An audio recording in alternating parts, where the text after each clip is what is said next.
Can I request that we take our seats?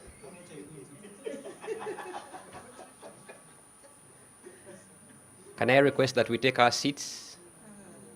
I'll give that a minute and I'll stand here.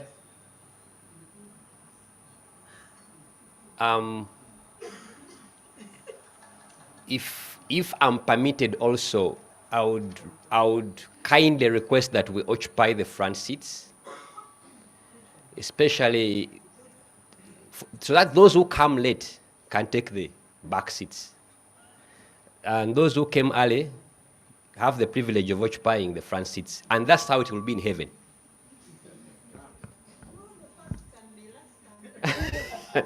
Canon is quoting scripture. Yes, because I think now we have quorum. So let's take our seats. And I'm sure that by now everybody has had a proper breakfast, what we call an English breakfast. I don't know why they call it an. Yet they serve African delicacies. I think I need to understand. Anyway, so allow us to start. And the first part of the program, I'll be joined by is it called an MC? A person who manages the program. Is it an MC or a program manager? It depends on the script. Okay. I'll be joined by co-MC, Rachel Damba, who will take us through the first part of the program, and I'll come back at some point to manage the plenary discussions. So, Rachel, kindly come to the podium and start this program off. Like I said, for the program, I'll kindly refer you to the screen. That's why we flashed it, to have an understanding of how the day looks like. So as my co-host comes to the podium, allow me to multiply myself by 0 temporarily. Rachel? Thank you so much, Felix. Good morning, ladies and gentlemen. Good morning, ladies and gentlemen. How are we? Yes. Have we all had breakfast? Like Felix says, it's an English breakfast.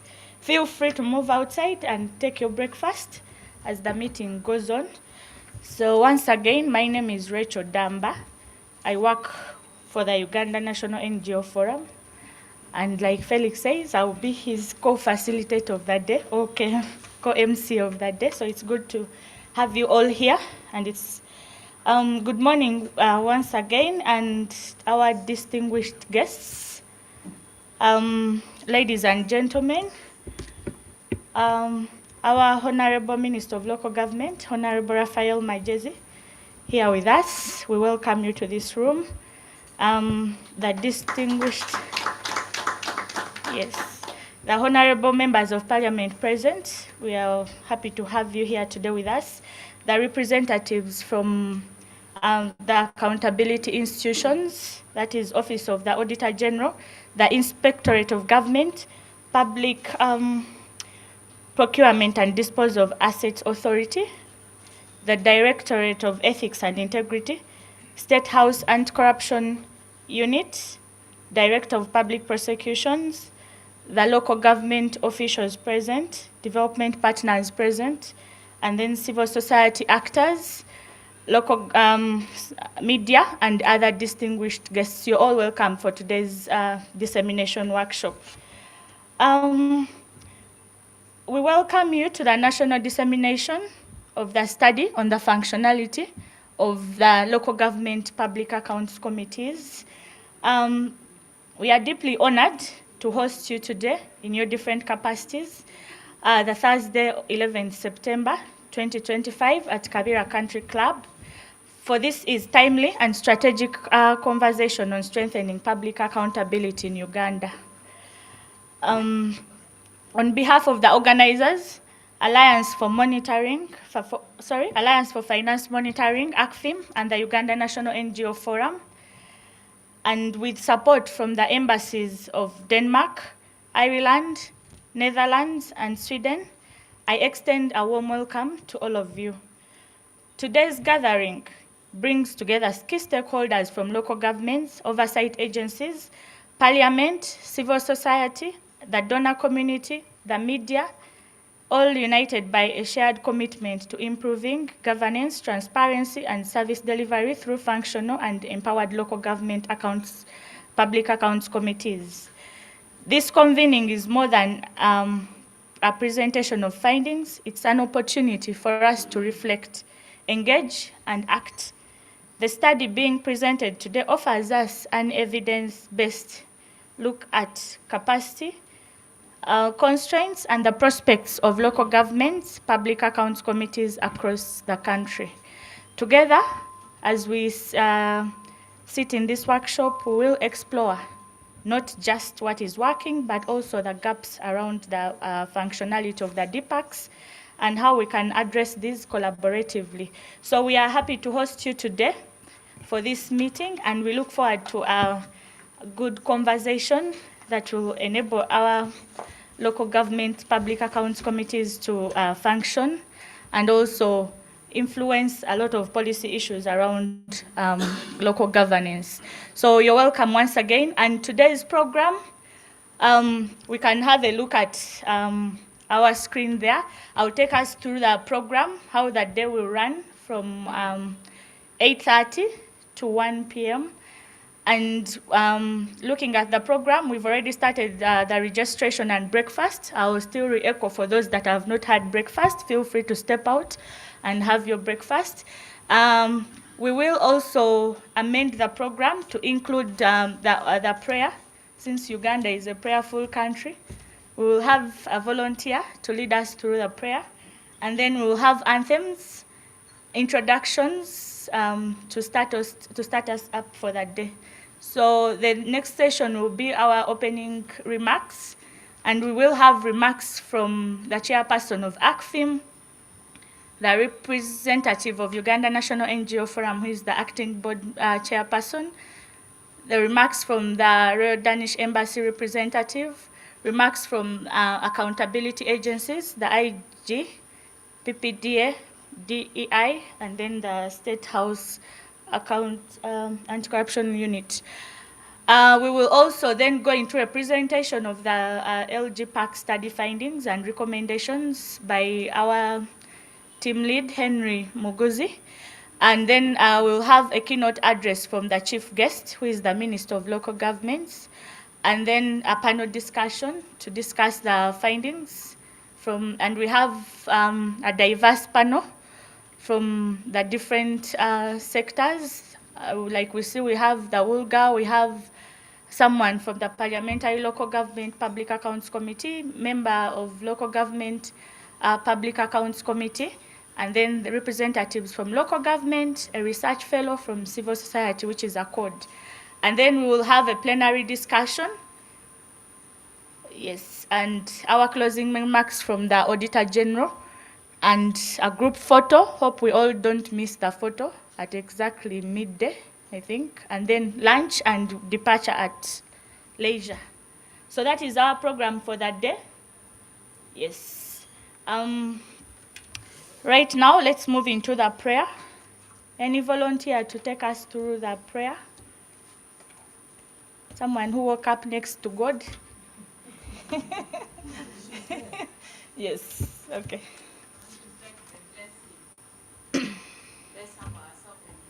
Heavenly Father, we want to thank you for this morning. We thank you for your love and care and mercy upon each one of us. We pray that Lord be the chairman of everything that we shall be discussed here. Let thy grace be upon each one of us. Open our understanding so that, Lord, whatever we shall discuss shall carry us forward. Praying all this, believing in thy holy name. Amen. Thank you so much for the prayer. I'm glad it's a woman who said the prayer. Yes. Okay, so we can now have our anthems. Let's stand up for the anthems.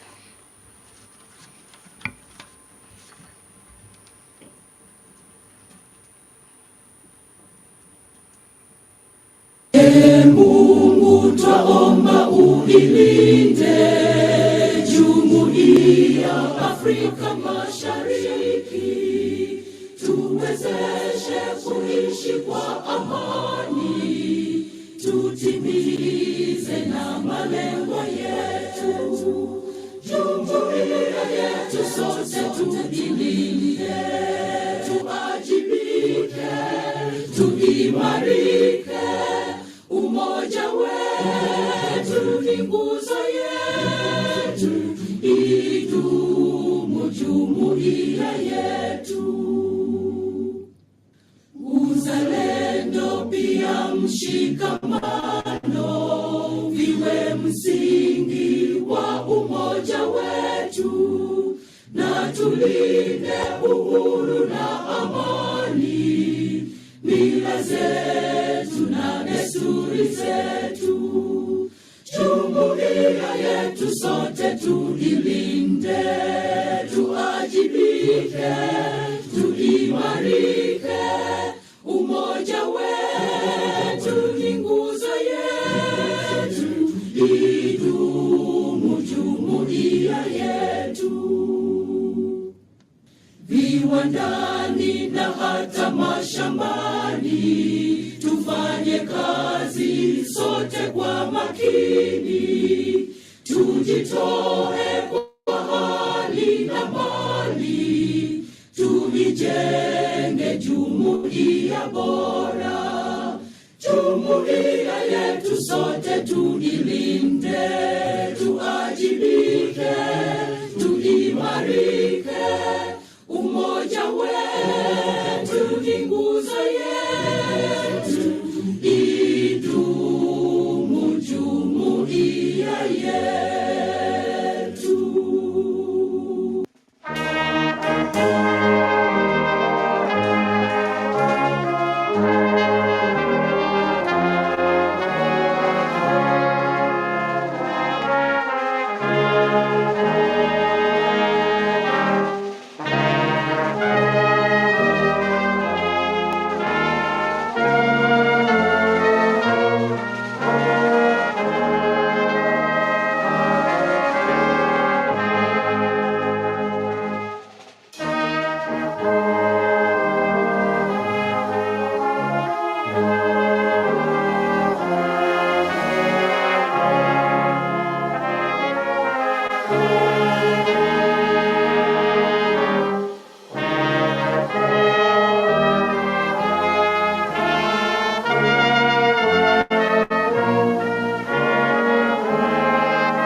I see a big number of us have now joined the team in the room, so we can now get to know who is in the room.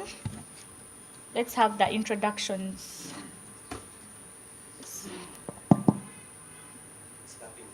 This side.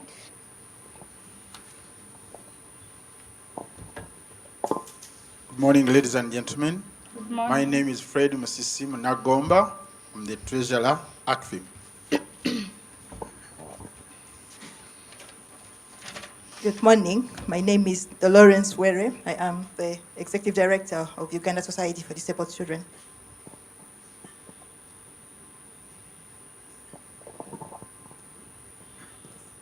I'm Canon Joyce Dima.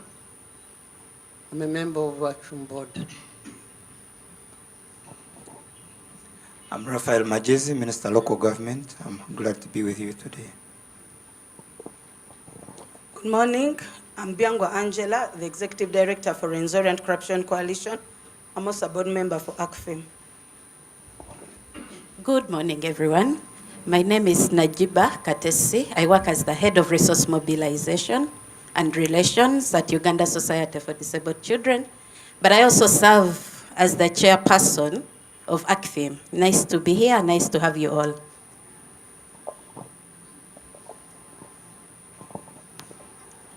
Margaret Sentam. I work with Uganda Media Women's Association, but also running a women-focused radio station where issues like this that we are going to deliberate on, we give them a top priority. Thank you so much. Good morning, everybody. My name is Terence Dwagatua. I'm the chairperson of Lgpacs Gulu District Local Government. Thank you. Good morning, ladies and gentlemen. Ismail Ahmed is my name. I'm a principal inspector in the Ministry of Local Government, representing the Commissioner District Inspection Department. Morning, ladies and gentlemen. My name is Joel Atim. I work with the Ministry of Local Government as a senior inspector. I'm Akelo Barbara. I work with the Apache Anti-Corruption Coalition as Governance and Research Officer, talking as the M&A. I've come on behalf of the Apache Anti-Corruption Coalition. Idi has sent his apology. I had an eye operation 2 weeks ago. So he's here with you in the spirit, though in the physical he's not there. Thank you. Good morning. I'm Doris Ampere, working with Key Corruption out of Uganda as the compliance officer. Our ED also got an accident recently, so I represented him.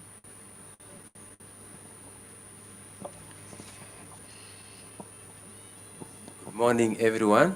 Good morning. My name is Eriong Justin Ariku, Principal Accountant, Minister of Finance, Planning and Economic Development.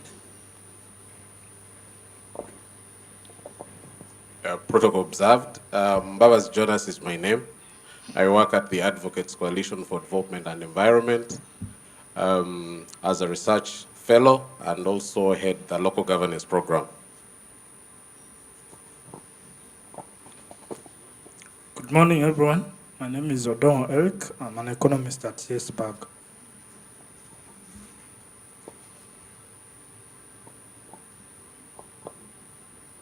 Good morning, everyone. I'm Michael Tujetwena, the chairperson of Kampala Capital City Public Accounts Committee. Glad to be here. Good morning. Good morning. Good morning. Good morning. I'm Maron Nagaba. I work with the Anti-Corruption Coalition of Uganda as the team leader.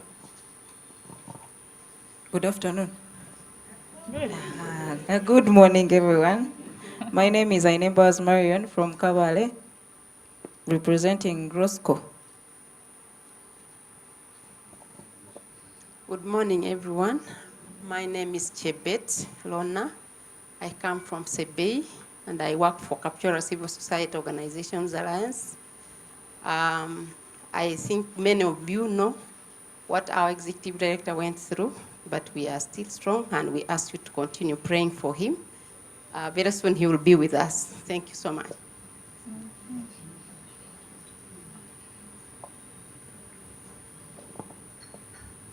Good morning, everyone. Good morning. My name is Alfred Ryman Agava, and I write for the New Vision.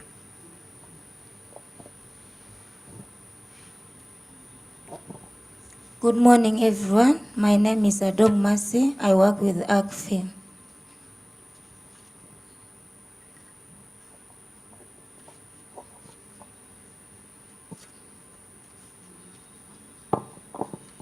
Thank you.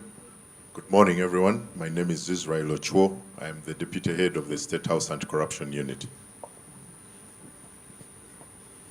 Greetings, ladies and gentlemen. My name is Faith Okaka Uwize, and I'm a researcher and policy analyst with the Center for Policy Analysis. Happy to be here. Good morning. Helen Zawed is my name. I'm an economist, graduate trainee at CSBAC. Good morning, ladies and gentlemen. My name is Daisy Agawa, and I work with Western Ankole Civil Society Forum, based in Ushenyi. I'm representing our AD, Kakonge Aploli. Glad to be here. Good morning, everyone. Morning. I'm Sarah Kagaba Nagasha, member of Public Accounts Committee from Bushenyi District.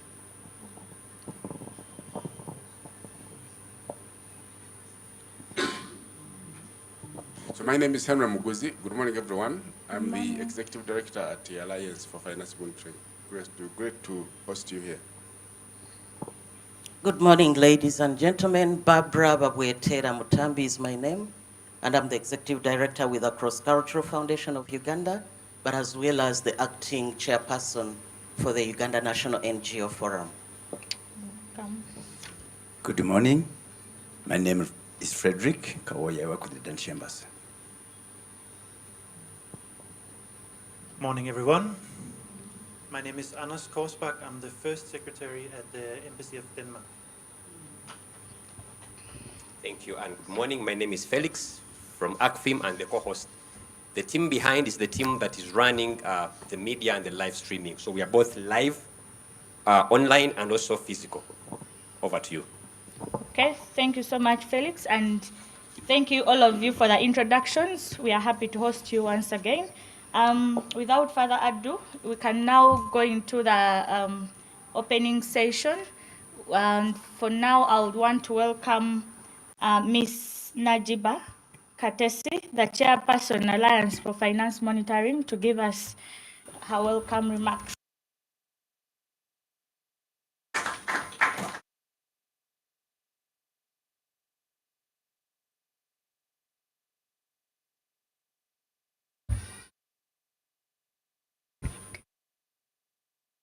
Allow me to stand by the protocol as already observed. Good morning, everyone. So this morning, I woke up earlier than I usually wake up, because I wanted to be here before the minister. And my surprise, when I got here, the minister was already in the room. So an applause for the minister. Yeah, so it means he takes his work seriously. It means this aspect of accountability is important and core for him. So we appreciate that. We appreciate you for being here this morning. However, as I was coming, I was actually thinking about the struggles I go through every day to come work. I stay around Mukono. So if I'm to make it to work at around 8, I have to leave Mukono around 5, right? To be able to reach work. Now I started asking myself, there is a we really take for us to have that kind of a transport system where you don't need to travel for 2 hours for a journey that you can actually travel for 20 minutes. What would it take? So what would it take? Beyond paper, beyond the budget speeches, beyond the campaign manifestos, what can it take? So I was asking, is it a question of accountability? Because what it needs to take is the reality, not what is in the paper, not what is in our speeches, but the reality now, to ensure that everyone, even those that don't have a right of way, can be able to reach where they need to go and reach there on time, right? So is the answer in the topic that we have today, which is accountability.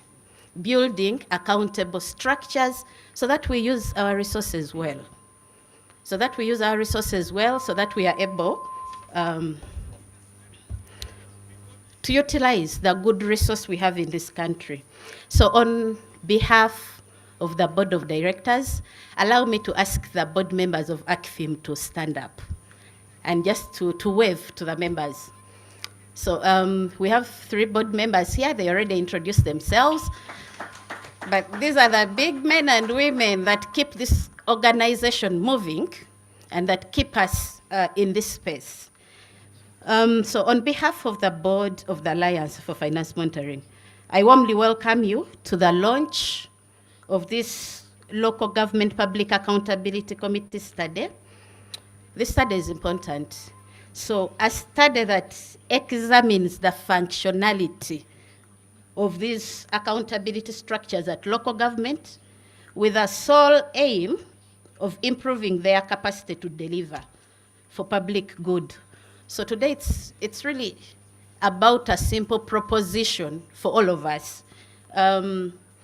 It's about making sure every cent, it's about making sure every shilling that gets out translates into public service for the good of the common man, for the good of everyone, for the good of me, and everyone in this room. ACFIM, as an organization, we are committed and we exist to promote inclusive, transparent, and accountable financing of public institutions for sustainable development.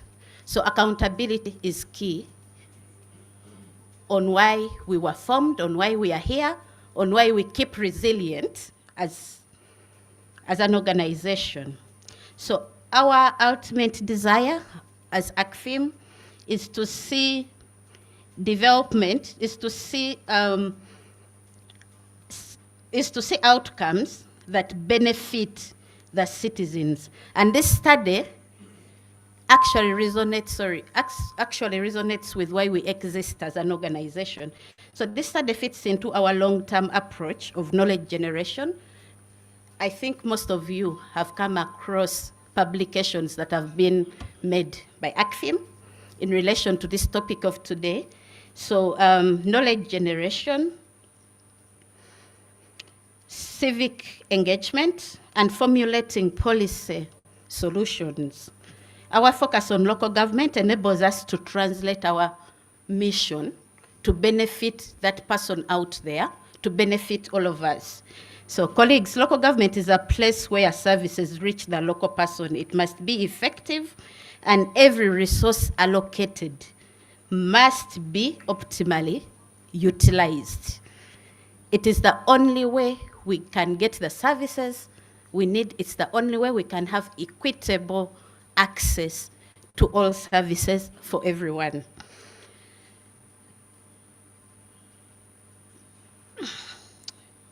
Allow me to say this. This study by ACFIM, in partnership with Uganda National NGO Forum, a round of applause for UNGOF for being part of this as well.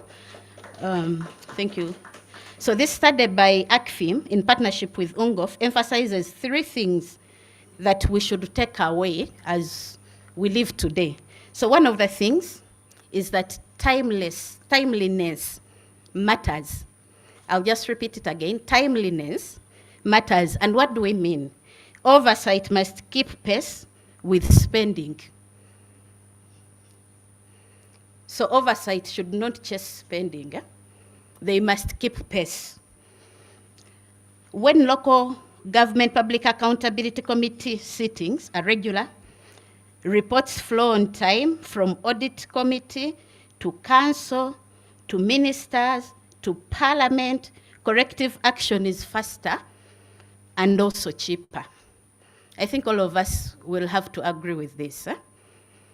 Then the second aspect of this study is that functionality matters.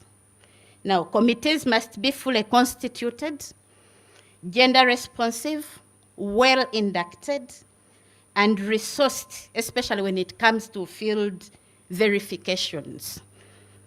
You cannot verify a road, you cannot verify a school, you can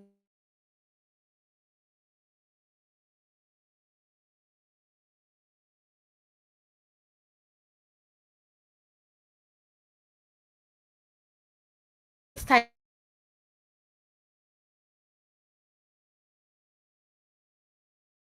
fall through matters.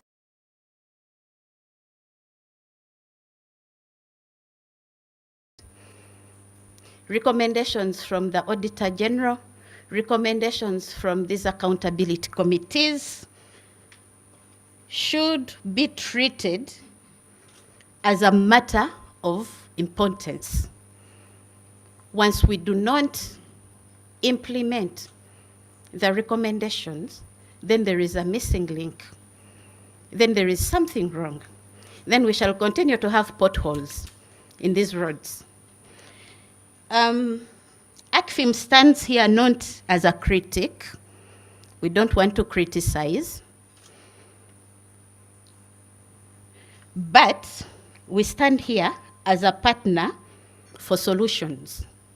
Because what we need to see is how do we get to the level we want to be? How do we get everyone to receive the services that they rightly deserve? We are very proud to complement and further commit to working with accountability state institutions. A round of applause for all institutions that are here represented. The Office of the Auditor General, the Ministry of Local Government, like I said, he was in the room first. So it is something that we should take pride of. Parliament and the accountability committees, the Inspectorate of Government, of course the procurement and disposal of public assets, among others, the State House, Anti-Corruption Unit, and many others. Let me end by emphasizing something. I don't want to make this speech long because I know there is quite a lot we can learn from this study. And as we engage, there is a lot that we can get out of it. So let me end by emphasizing that public money must produce public value. This is not only an audit principle or a governance slogan. It is not. It is a moral obligation to the people we serve. If we keep the oversight chain strong and the citizens at the center, Uganda will not just avoid losses, Uganda will unlock possibilities. And I won't have to wake up before 5 to be in a meeting like this. So I would like to thank you all for listening, and I would like to welcome you all to today, and I wish you good deliberations. Thank you very much.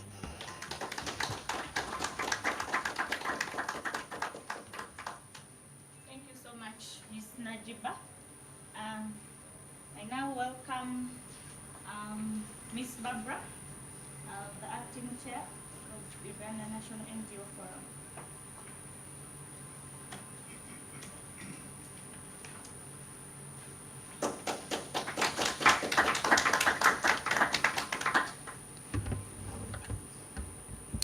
Thank you very much, the moderator. Mine is also still to welcome our beloved guests here today. But before I get started, I just wished to say out loud one of the quotes I usually love about accountability that was said by Gary Weirs. He said that accountability is the essence of a true democracy.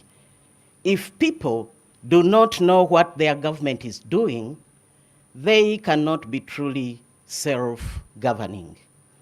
So are we truly self-governing if we are on the track? That is also a good pointer. A journey of 1,000 miles starts with one step. How fast are we willing to walk? How steady are we willing to walk the journey? Ladies and gentlemen, the chief guest for today, the Minister of Local Government, Honorable Raphael Magezi. I've known him through my husband, and I know he's a principled person. I'm not surprised that he was here earliest. Congratulations upon that, Honorable Raphael. The members of Parliament here today, if any, representatives from the government, ministries and agencies, our esteemed development partners, distinguished representatives from civil society, the academia, and the media, a very good morning to all of you. On behalf of the Uganda National NGO Forum, I am deeply honored to also welcome you all to this national dissemination meeting of the study on the functionality of local government public accounts committee.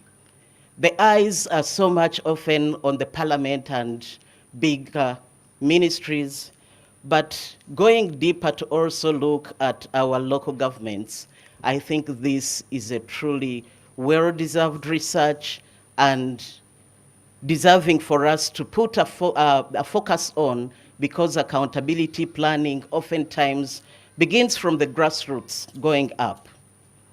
So together with our partners, the Alliance for Finance Monitoring, ACFIM, and with generous support from Denmark, Sweden, the Netherlands, and Ireland, under the PACER program, we undertook an assessment of the functionality of 18 select districts in 14 sub-regions of Uganda, including Mbale, Soroti, Rwengo, Bushenyi, Kabale, Jinja, Palisa, Lira, Gulu, Kabarole, Kagadi, Kapchorwa, Moroto, Nebi, Abim, Kabong, Napak, and Kotido.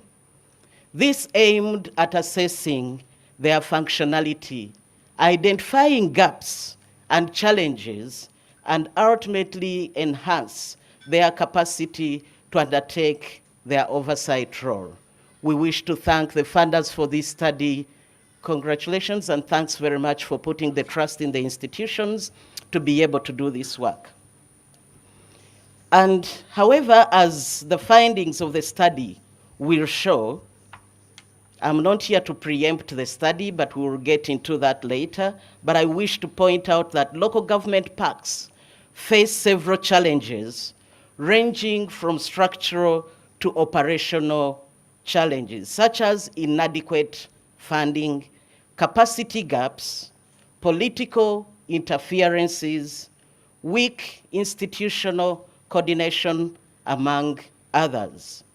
These challenges, if left unaddressed, they not only undermine the functionality of local government public accounts committees, but also the realization of decentralized governance in Uganda. Therefore, today's discussion marks a fundamental moment in our collective efforts to strengthen capacity and accountability, as well as transparency within Uganda's decentralized governance system. As many of you are aware, local government public accounts committees are central in ensuring that public resources at the local level are used efficiently, effectively, ethically, and in accordance with the guiding laws of Uganda. They are the first line of defense against financial mismanagement or impropriety, and at a critical link between local authorities and the citizens that they serve. It is our call to all stakeholders here today, including the policymakers, oversight bodies, ourselves as civil society organizations, the development partners, and as well as our citizens at large, to reflect on the findings and the insights from this research and discussion, to collaborate and advocate for the necessary solutions to make our local accountability structures work for all of us, for improved service delivery. We believe that the success of this work hinges on collaborations and partnerships across all sectors. Your presence here reflects a shared commitment towards building a strong governance system that is truly accountable, that is truly responsive, and a citizen-centered system. Today we have an opportunity to deliberate on issues affecting the local government public accountability committees and agree on the practical steps in addressing these challenges. And in so doing, we will not only strengthen these committees, but we will also build stronger foundations for ourselves today, for our children tomorrow, and especially for public trust. If we do not have the trust in what our governments are doing, if they are not open, transparent, and accountable to us, we will not be able to achieve a true democracy. So we need to see stronger fiscal responsibility and service delivery across the country. I wish to congratulate ACFIM, our partner, and I wish to congratulate the Uganda National NGO Forum Secretariat. I don't know how many of them are here today. Just put up your hands to be recognized. Thank you very much for all your efforts. And for all the stakeholders who are here today, I would like to thank you for taking part in this. Your ideas, your resolutions, your recommendations will be part of the formation of the foundation that we wish to see as Ugandans. Thank you once again for joining us today for a fruitful deliberation, I know, and may God be with us as a country as we move to develop it to greater and higher levels. Thank you very much. Thank you so much, Ms. Barbara. We now welcome remarks from the representative from the RDE. You're welcome.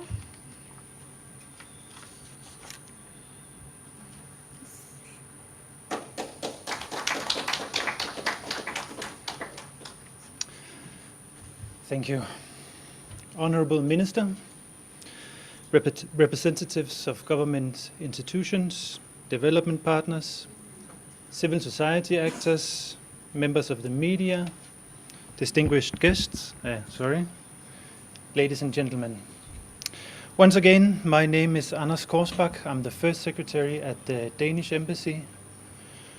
I wrote a speech, but all of the speakers before me, they talked about waking up early in the morning. So I guess I'll have to do the same. I am from Denmark, and we tend to take pride in being on time. But I have to admit that even I was also later than the Honorable Minister today. We are talking about accountability today, so I'll hold myself accountable for that. As Ms. Katasi said, timeliness matters. But it is my pleasure and an honor to be here with you today. It's an important meeting focusing on the functionality and the capacity of local government public accounts committees.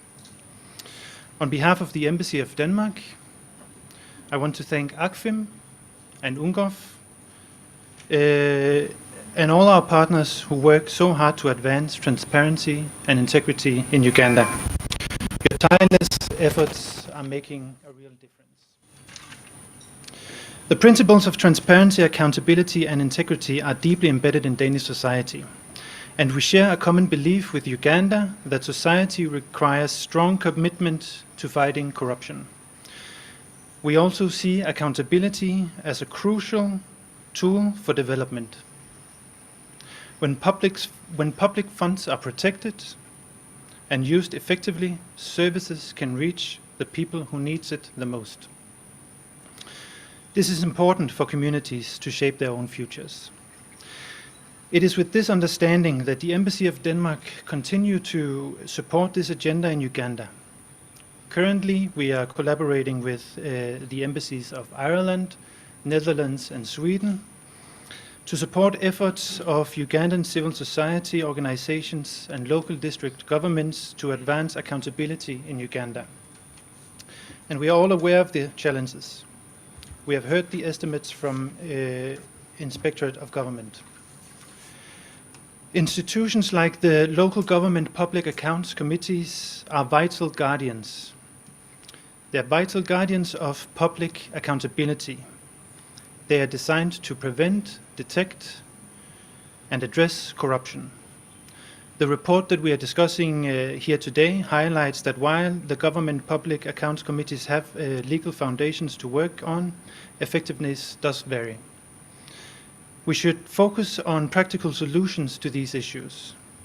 We need to invest in strengthening the committees through funding, but also through continuous training and stronger legal institutional framework. Denmark remain committed to working with all of you, the government of Uganda, the media, civil society, and citizens to promote transparent, accountable, and democratic society in Uganda. Let us continue to build institutions and systems that truly serve the people, creating a more prosperous and just country for all. I wish you all fruitful deliberations today. Thank you very much. Thank you so much, the representative from RDE. So I now welcome our representative from the State House Anti-Corruption Coalition to come and say something. State House Anti-Corruption Unit. Apologies for that.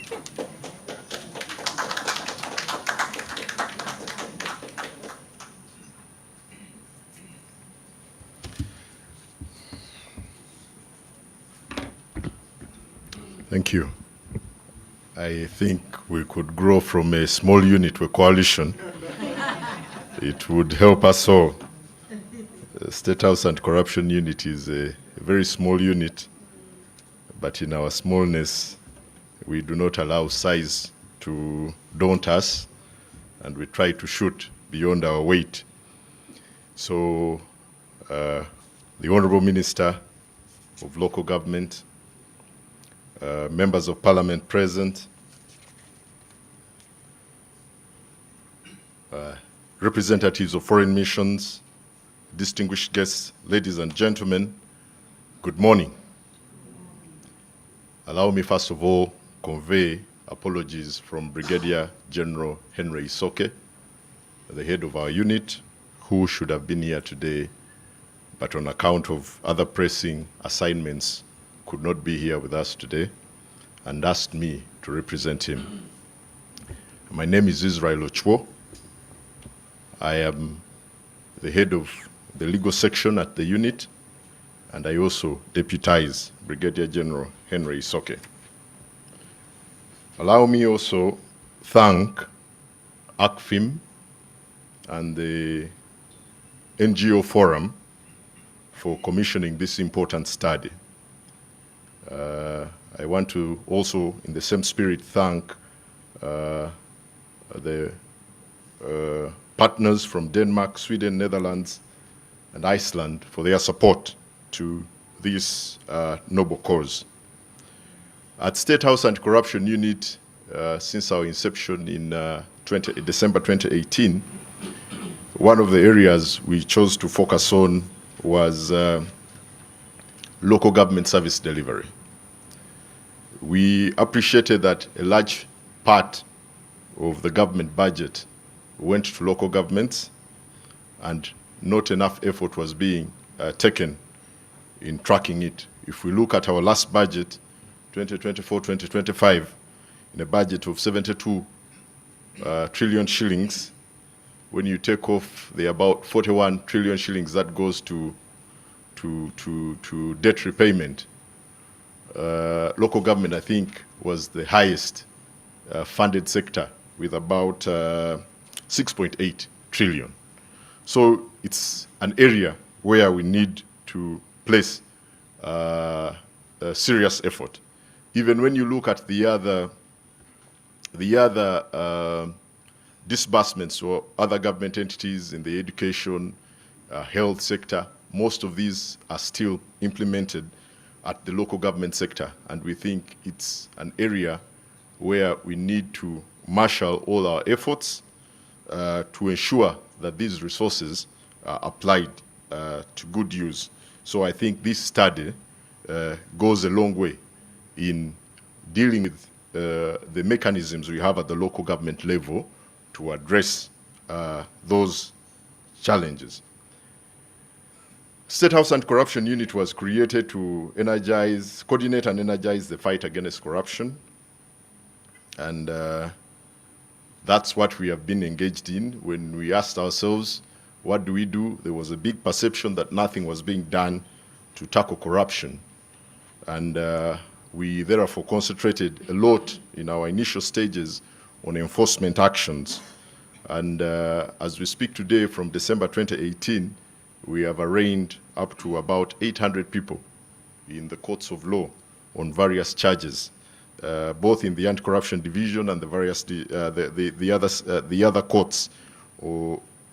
We've arraigned up to 800 people, and 370 of these are public officials. So our efforts have been in trying to deal with the perception that government was not doing enough to tackle corruption.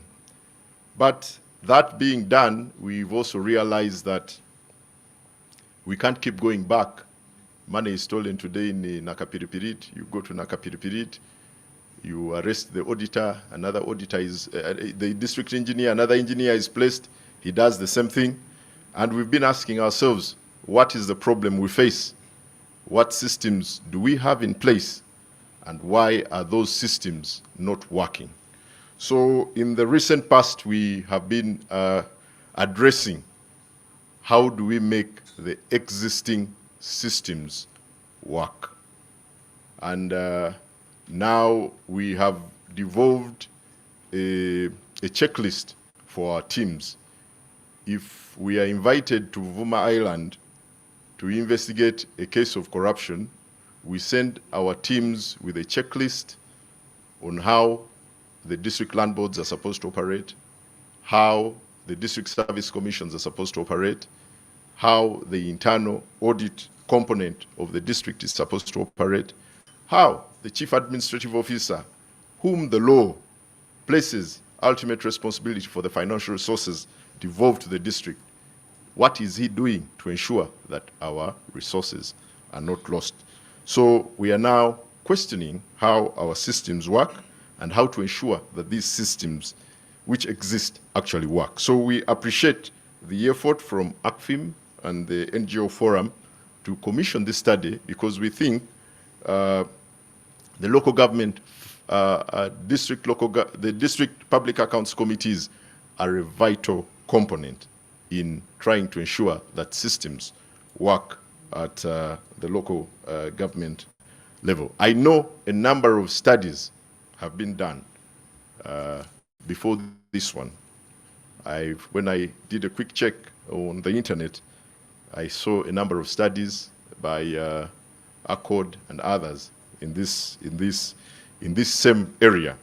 But I am reassured by the comments made here by the chairperson of ACFIM that they are partners for solutions. Can we, at the end of this deliberation, be able to come up with solutions, one, that make oversight count, that ensure that the watchdogs are resourced, that tighten the accountability chain, and that bring citizens to participate in these efforts, because we cannot purport to act in the name of the citizens and then not involve them. I also want to use this opportunity to ask us to reflect. The local government public accounts committees are a small spoke in a big wheel. That wheel, first of all, broadly involves our decentralization policy. That wheel has various players who, in addition to the local government public accounts committees, will include the internal auditor, the auditor general, the internal auditor general, whose reports this committee is supposed to consider. That wheel involves the district chief administrative officer.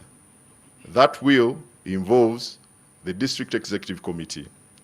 That will involves the district council. That will involves the Ministry of Local Government, and that will ultimately involves Parliament. So we will sit and look at what this committee is doing and what challenges it is facing, and that will also involve us as the anti-corruption agencies who are involved in going to the districts and checking. I always get frustrated. Sometimes my boss tells me, Israel, you have to go to Karamoja yourself to oversee this.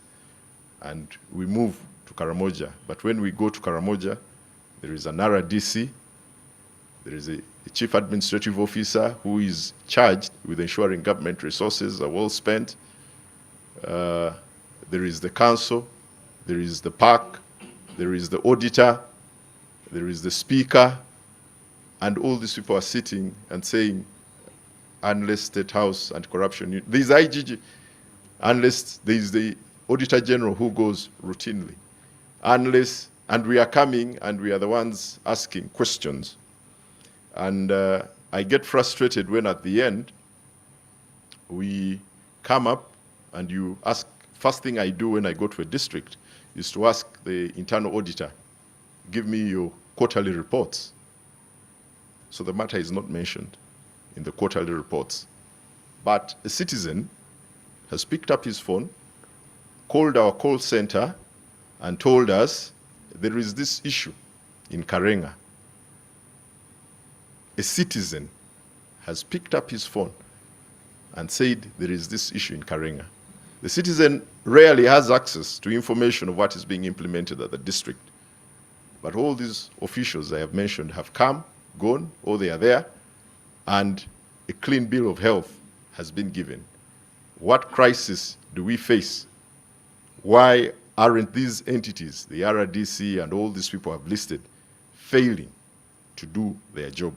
I think those are the critical questions we need to ask ourselves today. The report of the district, of course, the report which is going to be presented is going to tell us there is underfunding. The report is going to tell us there is lack of support from the technical officials at the district. But they are critical questions. That report, when it's completed, it's supposed to be presented to council. Why isn't the district council asking at the district executive committee level, at the district council level? Why isn't that, at that level, why aren't we asking the cow? We've finished a year and we've not heard from the district public accounts committee. No one asks that vital question. After that, that report is supposed to go to the Ministry of Local Government. They are supposed to present a report to the Minister of Local Government. How comes no report is presented? I know there are some reports which are presented. That report goes to the ministry. What action is the ministry taking? From the ministry, the minister is supposed to amalgamate these reports and table them in Parliament. And Parliament is supposed to consider these reports and submit them to Ministry of Finance. A Treasury memorandum is supposed to be prepared. And once that is prepared, the Ministry of Finance is supposed to issue guidelines on implementation to the local governments that are affected. And this is not coming through. I have interacted with the chairpersons of district public accounts committees. I was lucky to, and I think I don't know if the study will have met them. I don't know if Northern Uganda, Karamoja, West Nile, Acholi, and Lango were part of the regions which were considered. But there was a very, very commendable effort from the local, the parks in those regions to come up with a regional grouping, to be a voice, to amplify what they are doing and put up the challenges they were facing. And they repeatedly pointed out these issues. So I think at the end of the day, we need to ask ourselves, if the minister tabled this in Parliament, if Parliament issued a Treasury memorandum to the Minister, if Parliament discussed this and presented them to the Minister of Finance and Treasury memorandums are issued, then we would take the voices of the little, of the small I'm using the word small in quotes. They are not really small men. They are distinguished gentlemen who have served this country and they're in retirement and they're giving a voluntary service. If we amplified their voice, I believe we would make these public accounts committees more effective. So in that spirit, for us as a unit, we're asking ourselves, why aren't our existing systems working? And I think whatever this study comes up with, whatever deliberations we have here today, we should ask ourselves, why isn't the system working, and how can we be partners, in the words of the chairperson, how can we be partners for solutions? I thank you for listening to me. Thank you so much, Mr. Israel.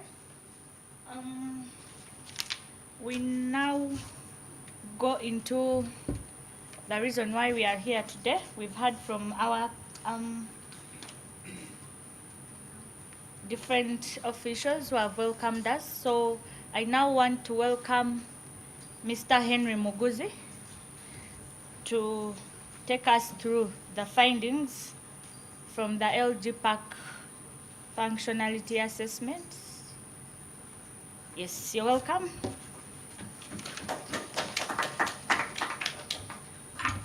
Thank you very much, the co-MC.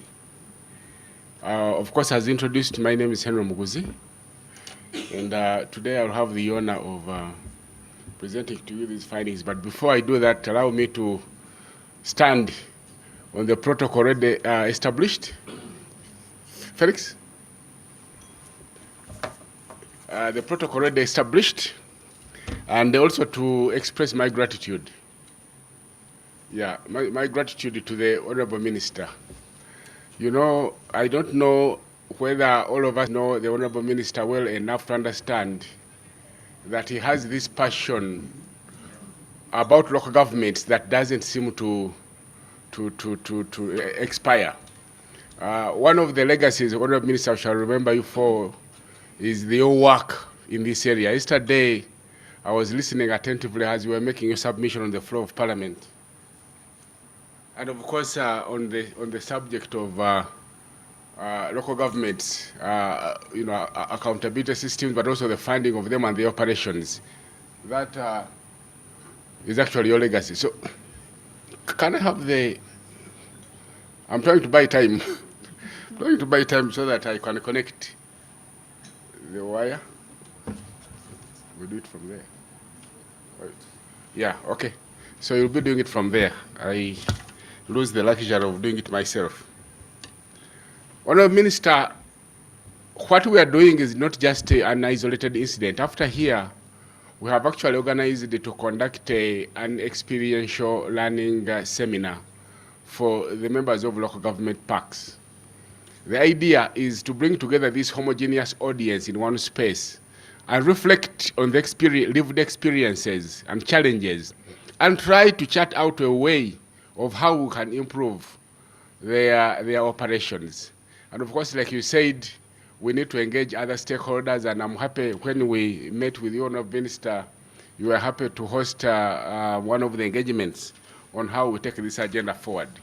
So tonight, today, I take the honor of presenting to you this assessment of the functionality of the local government public accounts committees. Next page, please. So why does this report matter? For a number of reasons, I point out three. One, local government parks are the frontline watchdogs of accountability in Uganda's decentralized system. And I'm saying this with the knowledge. We normally used to say that it's at local government where the rubber touches the ground. That is where we have decided to serve the ordinary person, and so it matters a lot there. And the other reason it matters is because local government parks exist to ensure that public money works for the people. And for us as an institution that follows the money in public institutions, we take keen interest in ensuring that this happens. And the third reason it matters is because despite these two, local government parks their functionality remains uneven, but most importantly, it is also under pressure, as I will explain to you later. Next slide. So in terms of scope and methodology of this study, the rest of it is clear in the report. Next. In terms of geographical scope, as indicated by the chairperson of the national Uganda National NGO Forum, we conducted this study in 18 districts that were divided among the 14 sub-regions of Uganda. And the methodology we used, we did interviews, focus group discussions, document reviews. Next. And of course, the key respondents were the PAC members themselves, the chief administrative officers, speakers, internal auditors, civil society organizations in those districts, the Ministry of Local Government, the Office of the Auditor General, and members of Parliament. These are the key findings, ladies and gentlemen. Number one, 28% of these local government PACs are not fully constituted. So the PAC should have 5 members. You discover that 28% of them are not fully constituted, and the law, there are precedents about institutions that are not fully constituted. They cannot exist legally. Number two, 17% of the local government public accounts committees lack approval by the Ministry of Local Government. And therefore, without this approval, there is a legitimacy gap. So they are disempowered to execute their mandate. Next. So the majority of them, and we are looking at 61%, claim, report that they have submitted their reports regularly to the Minister of Local Government. But when you interact with the Minister of Local Government, and we had a long interaction with the Minister, he told us that he does not see these reports. The question is, where are these reports? Or did someone not tell the truth here? Next. And so only 25% of the local government PACs conducted quarterly visits, and this is constrained by weak funding and logistical difficulties. We spoke about this, Honourable Minister. So you have a local government PAC that is supposed to go around and conduct field visits to see the projects that are being done, but they have no vehicle. They literally have to beg the cow or the head of department to lend them the vehicle, so they cannot go there. Okay. Of course, even the money to sit, because many of them are dependent on the goodwill of the cow to find the money and ensure that they work. I was having a discussion with my colleague Richard Okuku, who is the Executive Director of Uganda Local Government Association. And of course, I'm sure he's taking gratitude that his predecessor is here. So I asked about how much does it cost to buy a Toyota Hilux double cabin, and we think it's around 280 or 300 million. So if you calculate with the 146 districts we have, we need a budget of only 40 billion. But you see, 40 billion, you'll find one technocrat has stolen this 40 billion, and or a small horde of technocrats have stolen this. So, but if we invested seriously and if we meant business, we should be able to make sure that public accounts committees have these. And we spoke about this, Honourable Minister. But also we have development partners around. I think this is an area they can help us with, because the mobility of public accountability committees is critical. 50% of these public accountability committees have secretaries, but these secretaries have not been oriented. They've not been trained on their roles. Ladies and gentlemen, when it comes to accountability, I've been working on these issues for the longest of time. You see, corruption keeps changing face. It actually, every day, it acquires more sophistication. For you to be able to track it, and you must be able to get ahead of it. You need training, you need skills, you need tools. the local government parks are chasing shadows, because you see those secretaries are critical because they are the ones that set the agenda, but also inform the committees on what has to be done. That training is critical. If 50%, half of them do not have orientation, that's critical. The other key findings are, next. So we conducted this study in 18 districts. So in 8 of those, there is a failure to meet the gender representation quota on the parks.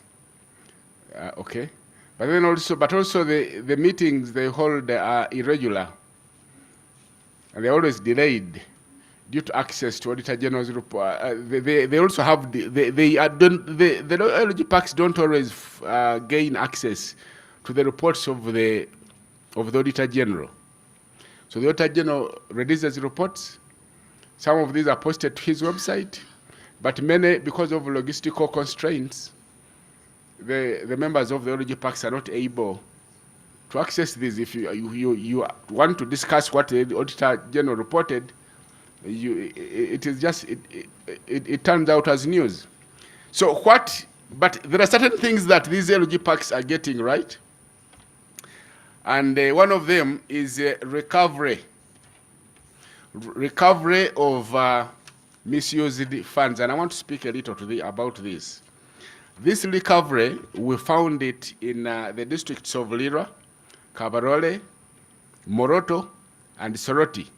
And they were mostly on funds for universal primary education that had been misused. So I thought that's a good thing that Lgpacs are doing. Next. They have also been able to facilitate disciplinary action against some corrupt officials. In some districts where the district council takes heed, they have been able to push through with some disciplinary action. Next. Then they have strengthened financial discipline in some districts. We are told that the human being is the only animal that is capable of changing behavior the moment it transpires to it that it is being monitored. So in some districts, this has worked. Where the local government park has some teeth, some oxygen, there's been some discipline. Next. And then, of course, there are promising best practices, and one of them being those there are timely field visits that we saw, and those are commendable. But then there's also collaboration efforts with the Office of the Auditor General. And in some districts, there is also political will. That political will also exists at the Ministry of Local Government, because the Honorable Minister would be the happiest if local government parks worked. But let me talk about the tough realities that these parks are facing.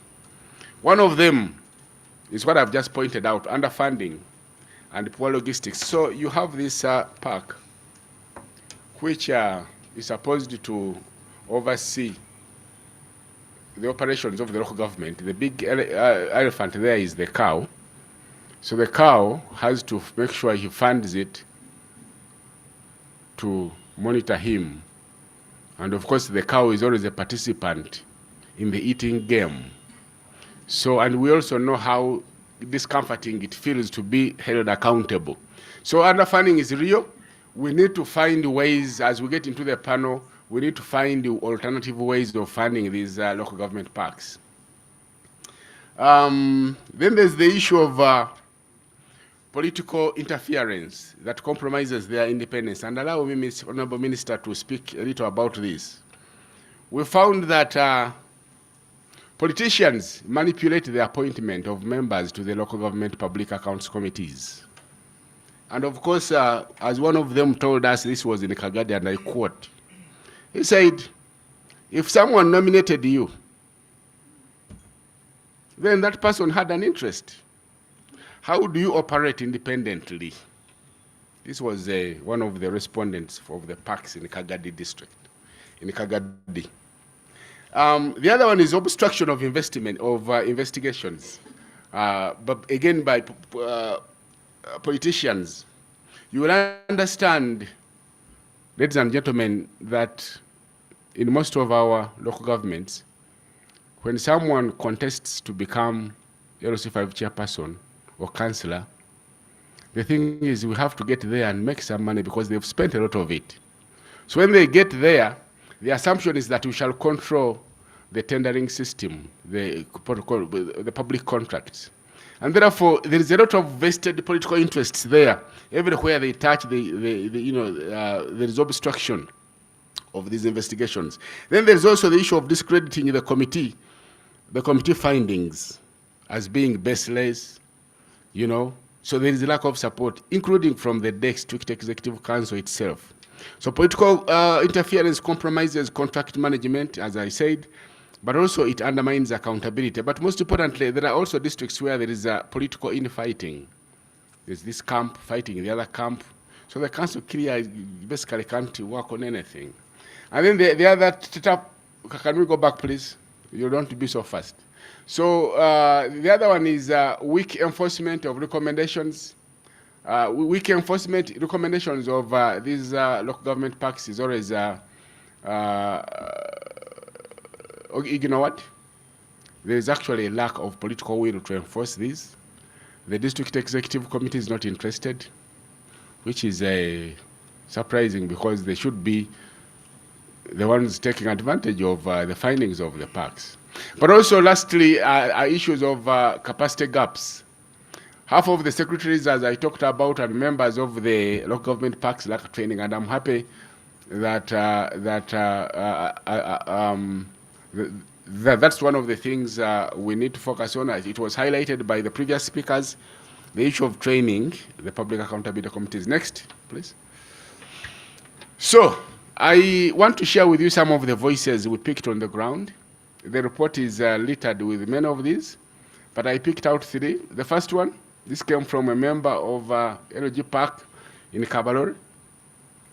He says, we do our work, but we leave it there. Enforcement is beyond us. Theirs is to provide the information. So if nobody picks the call to call my brother Israel that there is lack of enforcement here, nothing will happen. Next. Then this one from Mbale said, some recommendations just rot on the shelves of council. The district executive committee has no interest. Remember, they came through massive spending. They want to recoup what they spent. They must do that by not doing things the right way. And you're here talking about accountability. Where will the money come from? Are you normal?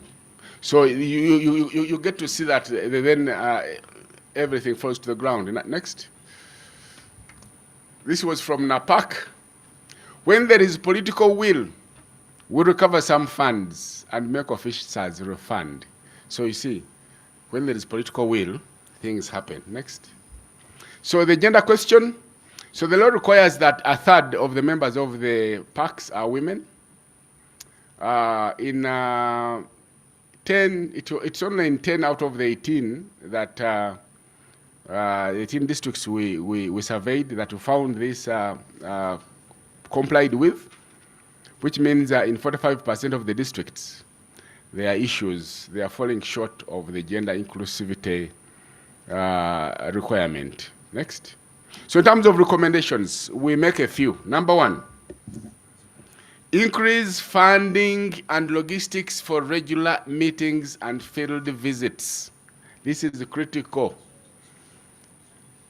Whether that will come from the national budget, and the Honourable Minister, you alluded to this in your statement on the floor of Parliament, whether that comes from stakeholders, we need to guide on where this can come from. Number 2, institutionalize training and induction for all local government public accounts members, because without these skills, and you cannot train them today and expect to live with those skills, because throughout the 5 years they need to be constantly refreshed, because the animal they're chasing keeps mutating every moment. Number 3, we need to strengthen enforcement of recommendations. Now, one of the things I highlighted is because the report highlights is the lack of political will at the local government level. Israel asked us the question of why is it that you have a district where you have another DC, you have a DISO, you have a regional inspector, inspectorate officer, but you have also there maybe what is it called? The police is there. They have an anti-corruption unit. There are too many actors on the ground. Why is it that they have no interest in picking this up? Let me share with you this, and just pause there. Just share with you this. So one of my colleagues who used to work with the budget monitoring and accountability unit went into Kabong innocently, and she did not report to the district authorities like the others did. So she did things the other way around. So she hits the ground in Kabong, enters Kabong. She has a report of the Kabong district of government. They have opened up 3 roads. One of them is 80 kilometers, another is 60, the other is around 45. So she tells the driver, let's say, do 0 kilometer. So on the one of 80 kilometers, they drive on for about 25 kilometers, the road stops. And then the other one of 50, they drive for about 12, it stops. Then the one of 45, they drive, it stops at around 9, 10. So she picks these, and then goes to the local government. They think she has just arrived, because the practice always was that if you enter the district, first place to go to the local government, introduce yourself, I'm here, blah, blah, blah, blah. She didn't. She did it the other round. So when she came and tabled her findings, they said, no, nobody can go there. They are warriors there. This was around 2010. At that time I was working with the USAID anti-corruption project. So they said, you cannot go there, they are warriors. She said, no, I have gone there. No. You ask all your colleagues, nobody goes there, except if you have been escorted by us. So when they discovered she actually has gone there and she's mentioning the kilometers, they said we are in trouble. So they said they sent to her a girl that looked to be her age and said, the cow says, how much do you want? So this lady who had just started working with the government for the first time calls me and says, you are my colleague. I'm faced with a situation here. What do I do? These fellows they're offering 50 million. Should I take it? So I asked her, 50 million and your career, which one is more expensive? Oh, she said, oh, you are right. So she did not take the money. But you see, it means that she would have asked for any amount she needed because she had found them out. But there's another DC there, there is a DISO there. Why is it that they're not able to be doing these things and report to State House, take action? Why should it be a citizen? So I think we drop balls sometimes, and these are issues we need to discuss as we get into the panel. Next. We need to boost collaboration with those relevant institutions, OAG, Ministry of Local Government, Parliament, the DISO, the State House Anti-Corruption Unit, civil society, the media, and many others. This collaboration, you see, corruption is such a difficult thing to deal with, which is why you will never hear a simple word used with corruption. Every time somebody talks about corruption, they must use militant words, such as fight corruption, combat corruption, kill corruption, you understand? So we need to collaborate, because single-handedly we cannot go very far. Then we need to open up to citizens. They're the ones that have all the information. They're the ones that benefit from this. We should be able to publish most of the findings to build public trust, because when there is opaqueness, then the citizen is not helped. And then I end with a slide on the call to action. And the first call is that local government parks are a cornerstone of accountability in Uganda. First and foremost, let's first settle that. The cornerstone. Number two, that without these local government parks, decentralization, whatever the form, risks becoming decentralization of corruption. We don't want that. Number three, we need to reform, to support, and to strengthen local government parks for stronger government, better services, and restored citizen trust. And I want to end with this one. That's the last one. Without accountability, just to emphasize, decentralization risks becoming decentralization of corruption. Thank you very much for listening to me, and I looking forward.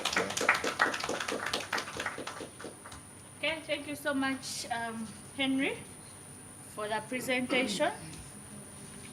I now want to welcome Ms. Barbara once again to officially welcome the Minister to give his keynote address. You're welcome, Ms. Barbara.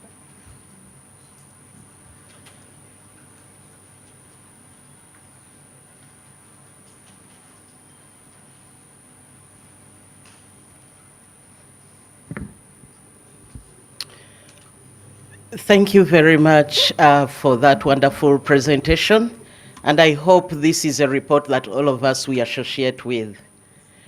On behalf of ACFIM and the Uganda National NGO Forum, we are so pleased and happy to have the Honorable Minister of Local Government amidst us today with the passion that he has for this sector, and for him having accepted to be our chief guest today. I would like to take this honor to invite him to come and give his official remarks. You're very welcome, Honorable.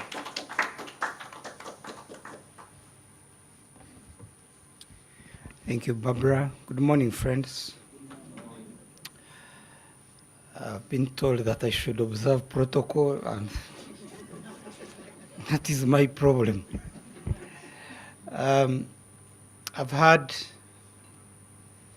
what people have said, but it seems to be lamentation with no solution. The animal in the room is corruption.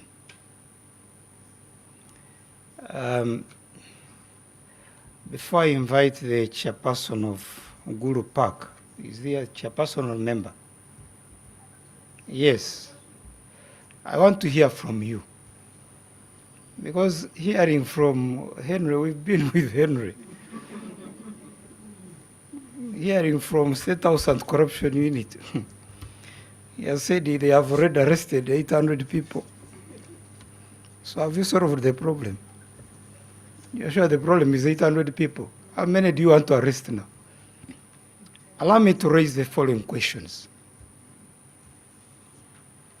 And I'll beg after my little speech, you'll allow me to leave because we have the National Budget Conference at Munyonyo, and I'm supposed to go and address them.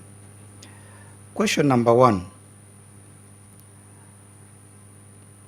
Does more pay to public officers reduce or end corruption? If so, why are the rich and those well paid in government even more corrupt? Somebody is telling me the parks are not well paid and so on. So, is it true that if you pay them better, will end the problem? Question number two. Does creation of more anti-corruption agencies reduce or end corruption? How many more do we need to create? You can count them, there are many. I'm from a statistics background, so the more you create, do you see the corruption going down? Or the more you create, the more the corruption, so. Have we reached a stage where we need an anti-corruption unit against anti-corruption agencies? Question number three.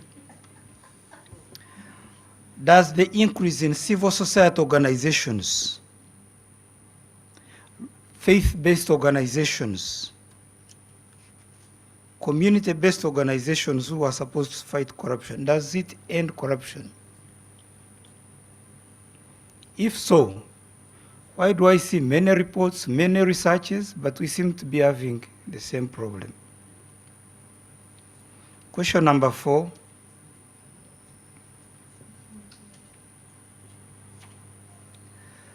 Does the arrest of corrupt people present as an effective cure against corruption? Does the arrest of corrupt people present us an effective cure against corruption? If not, then where should we shoot our bullets? That was question number what? 4.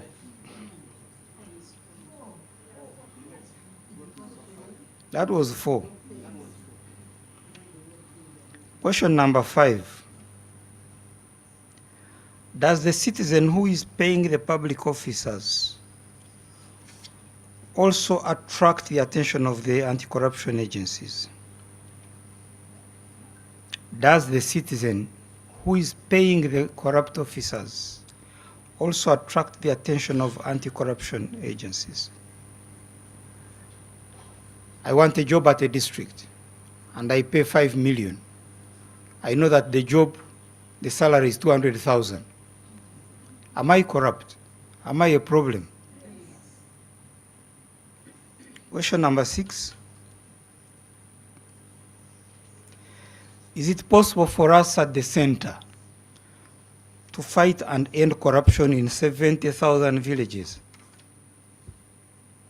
Is it possible for us at the center, here, for us to fight and end corruption in 70,000 villages? Or should we empower the local authorities down there to do that?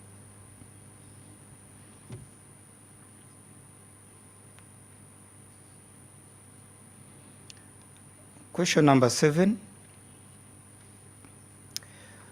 Is it true that some PACs, district public accounts committees, are not corrupt, but they are maligned by the brokers? Mr. Chairman, you may want to comment on that. It's something I've heard here. I want to find out, in your research, did you find out this one?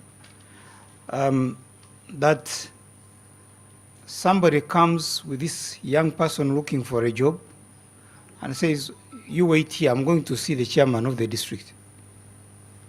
When he enters my office, he says, Magezi, how are you? I say, I'm fine. I just came to check on you. Then when he goes out, he tells the young person, the man has said, yes, you have the job. Gets the money from the young person. I don't even know what is going on between them. Did you find out this kind of situation? And how do we handle it? 2 more questions.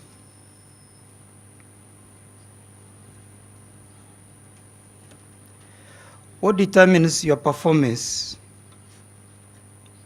of a day or during the day? Today is the 11th of September, 2025. What will determine your performance for this day as an individual?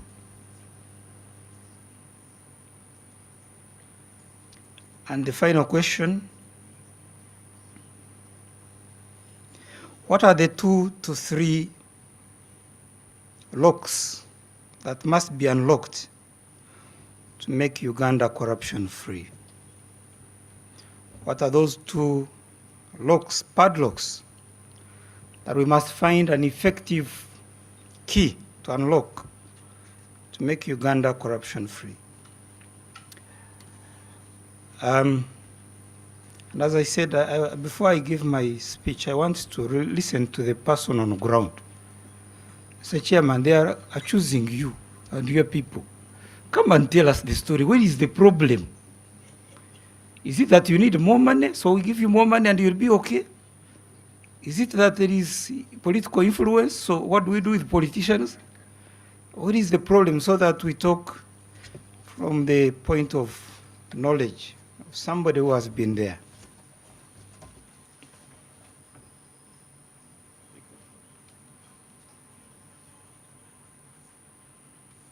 Good morning, everybody, once again.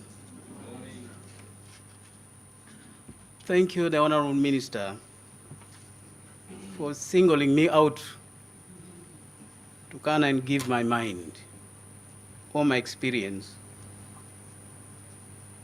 on the impact or the effectiveness of Lgpac in the fight for corruption.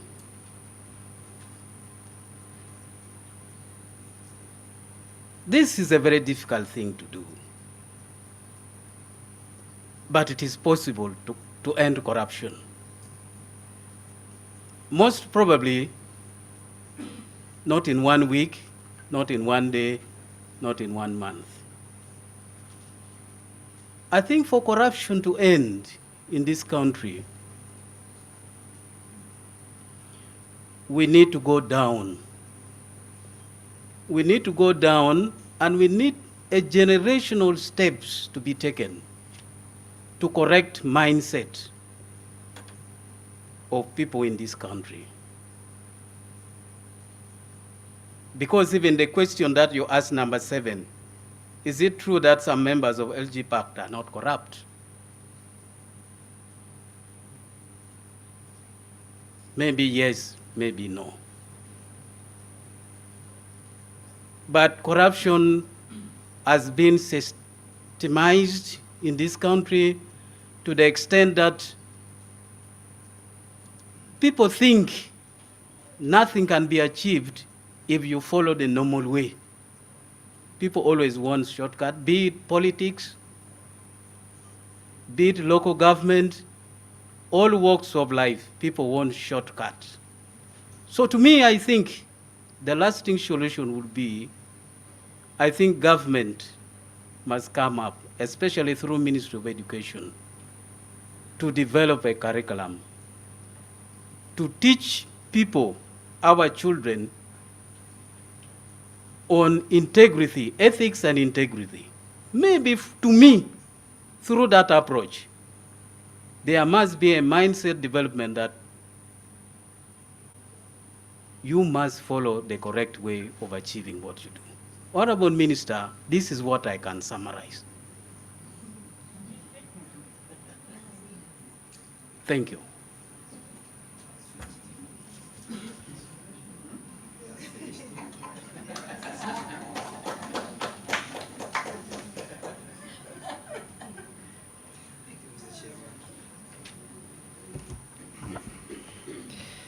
Thank you, Mr. Chairman. You have really finished us. Now, what can we say? One of the questions I asked was, what determines your performance during the day? And allow me to give you that answer, or should I let you answer it? You give me your answers. If you are to analyze your performance in any day, what determines your performance in that particular day? Try. There's no problem with not succeeding. The biggest problem is not trying. Give it a try. Yes, please. Yeah. Thank you very much. My name is Paul Onyayeun from Sensitize, Uganda. I think what determines my performance in a day is what I have set up, my plans for the day, vis-a-vis what I managed to achieve during the course of the day. Will determine my performance of the day. Thank you. Perfect answer, but give me one word for exactly what you're saying. Just one word.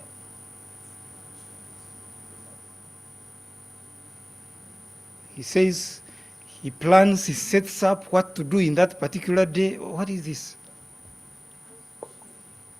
Yeah, Madam Joyce. Yeah, thank you, Honorable Minister. For me, I think it is my Christian values. The values. When I wake up in the morning, I have a plan, and my question is, God, shall I be able to do this to honor you? So whatever I do, I'm honoring God. If people benefit, it is okay. But I want, by the end of the day, to feel that I have done this and I have honored God that day. Perfect. Let me tell you what I think, and then we move on. My own answer would be, it is my first step. The step I make just as I leave my house determines the journey I'm going to take. If I'm coming to Kabira and I'm in Intinda, and the first step is facing Chira, yes, I may reach there, but that already tells you the way I'm going to handle my journey. If I take a step outside my house and then I go back, then it means in my mind, I'm not sure where I'm going. Friends, corruption is a big giant, but we must take and value every single step. However long the journey is, if you are afraid to make the first step, you'll never move. So I'm here to rally you, to say that we can. Let's not give up, fellow countrymen and countrywomen. Some things must be done. I'm honored to join you, to be here with you today. As I've told you, we have a very big conference of local government leaders and ministries. But I decided my first step would be here because I value this meeting. We can't do as much budget as we want. And we had only 5 billion, 5 trillion. We grew to 10 trillion. We are now talking about, we want 500 trillion. In terms of collection of revenue, we are not going backwards. But I don't think the challenge is getting more money when the leakage is actually. So to me, this meeting is extremely important. And I want to thank you, Madam Katesi and Barbara, for putting up this effort to say, let's study. What is the problem down there? Because we are at the heart of either we develop or we remain stagnant. We have hundreds from Denmark. I've been there. I've been to Denmark, I've been to Ireland, I've been to Sweden, Netherlands. These people are giving us the money. Smaller countries than ours, smaller populations, less endowed actually. With full respect, their weather cannot be compared with our weather here. Somewhere at midnight, guys were out that they were waiting for the sun. Their soils, look at our soils. The strength of our population, our rivers, the natural water, our mountains, the beauty of our forests. And they are the ones giving us money. Uganda has gold almost in every part of the country. We have even the more valuable minerals, uranium. We are now discovering oil in every region. The animals in this country, the birds, you've not seen somebody paying to come and see your birds. And for us, we chase them away. They are a nuisance. Something must be not going right. That a country called Iceland, with 300,000 people, is giving donation here in Uganda. And their only resource is fish.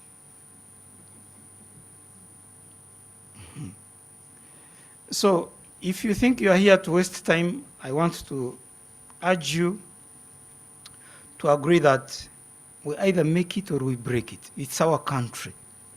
We must find a solution.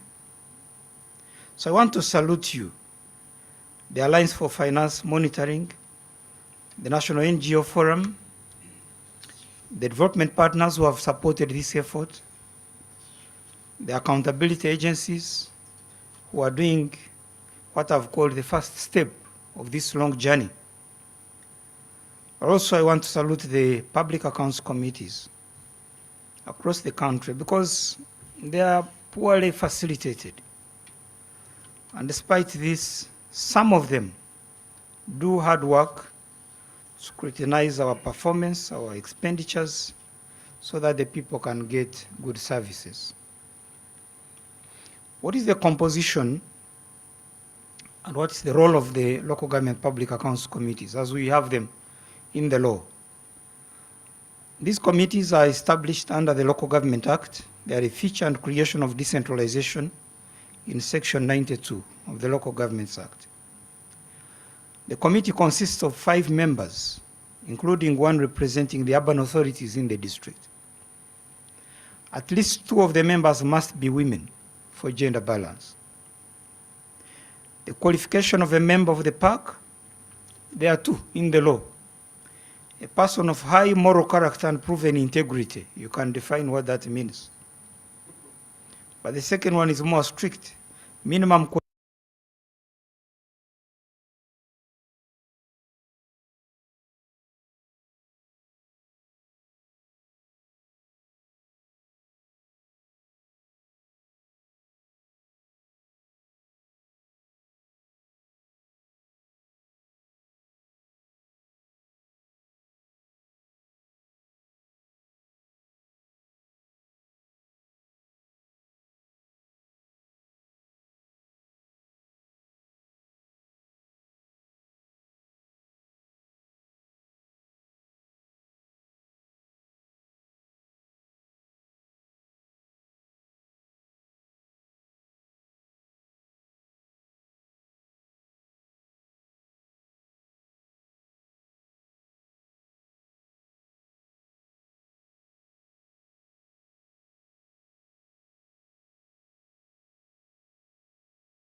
at the local government's parks.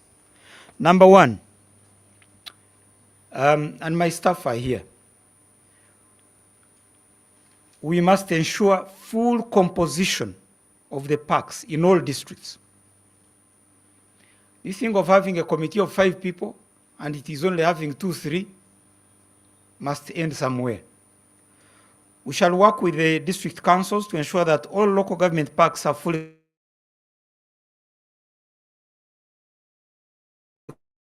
constituted by law. As I've said, out of 5, at least 2 should be women. That is the law. Don't start debating it. The principle is simple.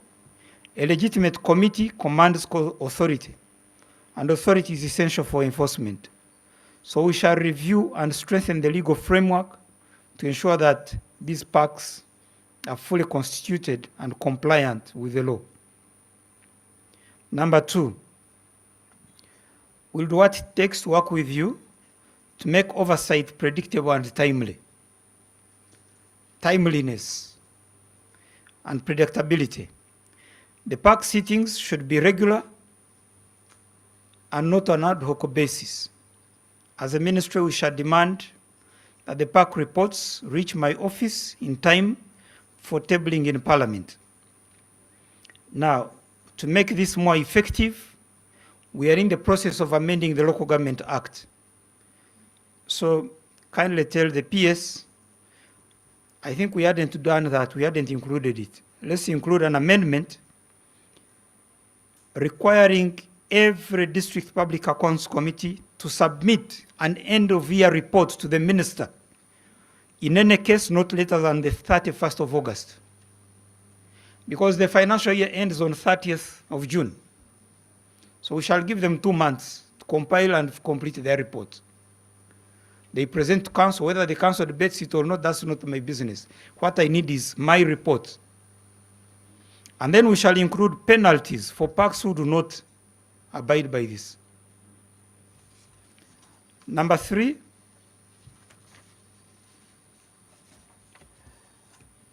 we must provide adequate facilitation to these committees.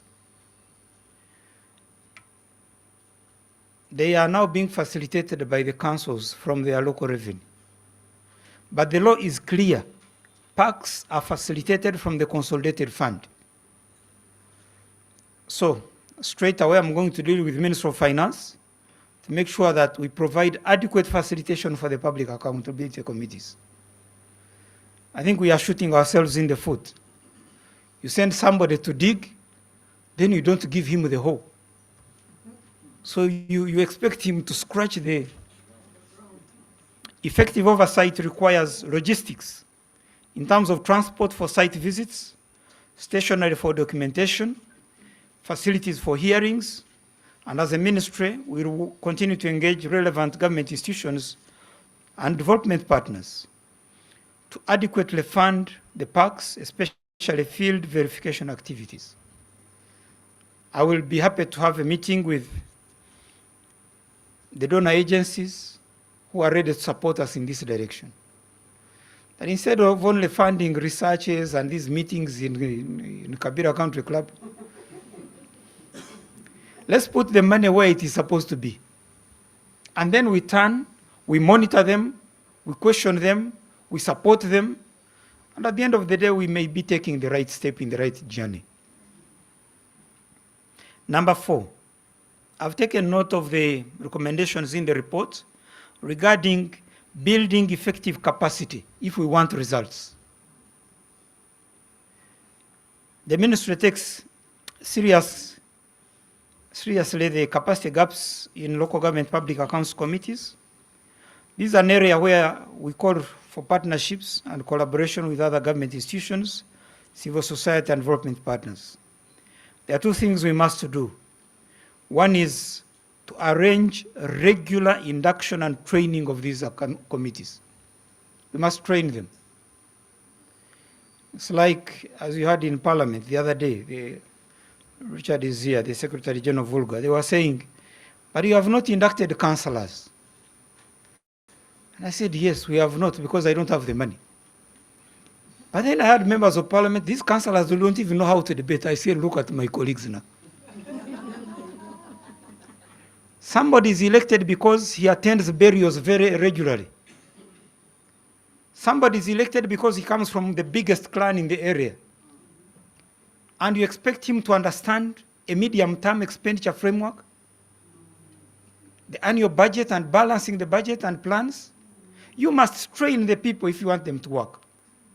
So we must fund and arrange training meetings for these parks. I'll certainly start with a meeting of all chairpersons of parks. Within 2 months, I want to have that meeting. And I want to put the questions I've had here from the NGO Forum, from the State House Anti-Corruption Unit, from the Alliance, from our development partners. I want to hear the answers they have. Suppose we provided the resources. Suppose we gave you competent staff. Suppose we gave you transport. And suppose all that you're talking about is done. Can you do your work? If you can't, then let's have somebody who can do this work. But there's another thing we must do on that one in terms of capacitation. The law provides qualification of A level. Can you believe it?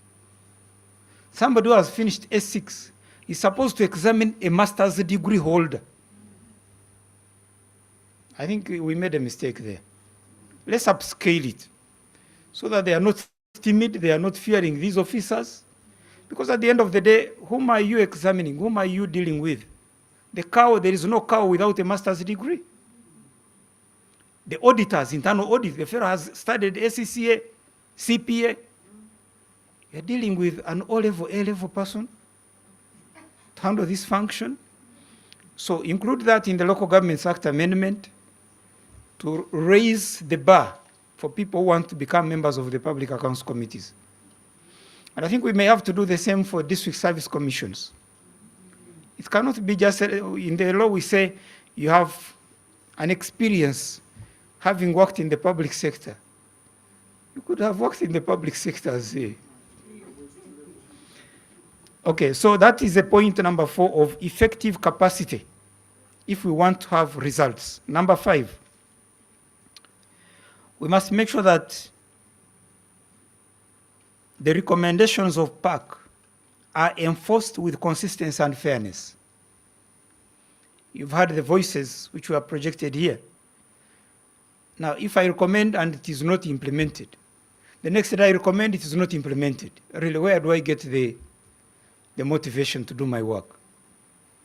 We shall continue to engage the district chairpersons and CAOs to ensure that the PAC recommendations are implemented and not merely acknowledged. Persistent non-compliance will be penalized through established administrative channels under the relevant laws and regulations. The recommendations of PAC exist to be executed, not to be filed. We're going to look at if PAC is examining the audit report on the chief administrative officer, who is the accounting officer. How do I expect the same accounting officer to be the one to implement this? So don't sit in the room and we just say we've seen a study. Let's examine what is causing the problem. Unless you drive to the cause of a problem, you will prescribe the wrong solution. How do I sit as PAC? I go to the field. I find the road was not well done. You are talking of 5 kilometers out of 30. I come back, I say, put it in the report. It goes to the council. Nobody's interested. Because the councillors are part of the tender system. The CFO is part of the payment system. The district engineer is the one who is giving the certificate. So there must be another authority in charge of implementation of these recommendations or overseeing.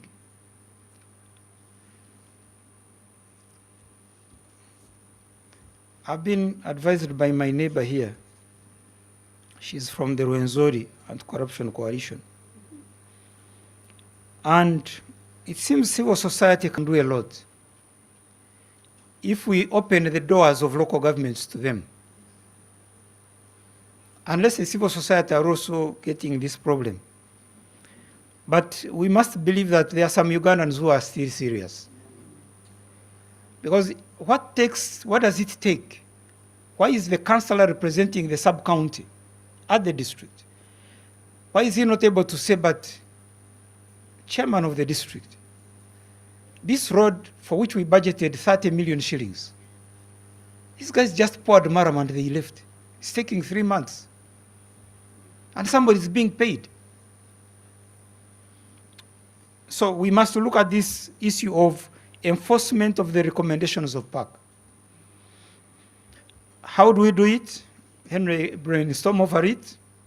Give us your proposals. We shall work on this one. Number 6,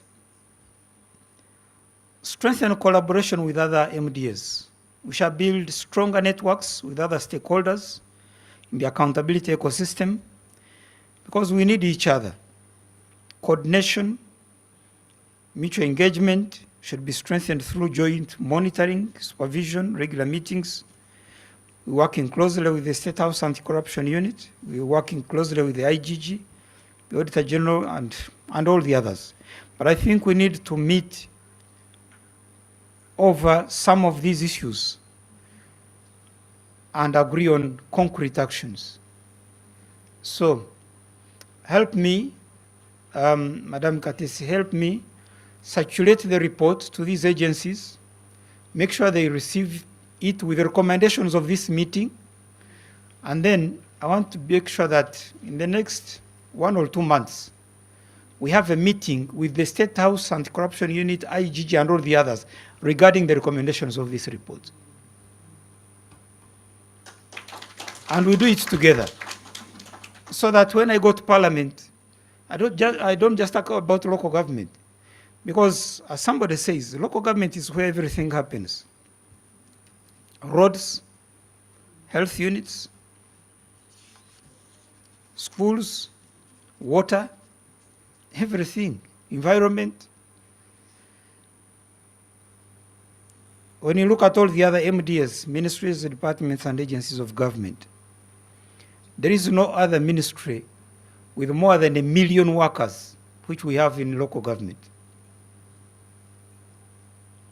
If you start from the village, we have 70,626 villages, and each of them has 10 members of the executive. And I've been telling the president and cabinet this week, we must increase the pay for the chairman and the other members. Let's give them something. Also in the same villages, we have VHTs, village health teams. We have 10,000 parishes, 10,594. And at each parish, we have also a committee of 10 with a council at the parish, depending on the members of the village they have. And we have parish chiefs in each parish and extension workers there. We have sub-counties, 2,184, with councillors, with technical officials from the sub-county chief and so on. Then you have the districts, 145 districts and cities, and 31 municipalities. The force I have is actually about 1.3 million. So when you say we get more money than any other sector, yes, because we play a bigger role than any other sector. That's why we may be more thieves than any other sector.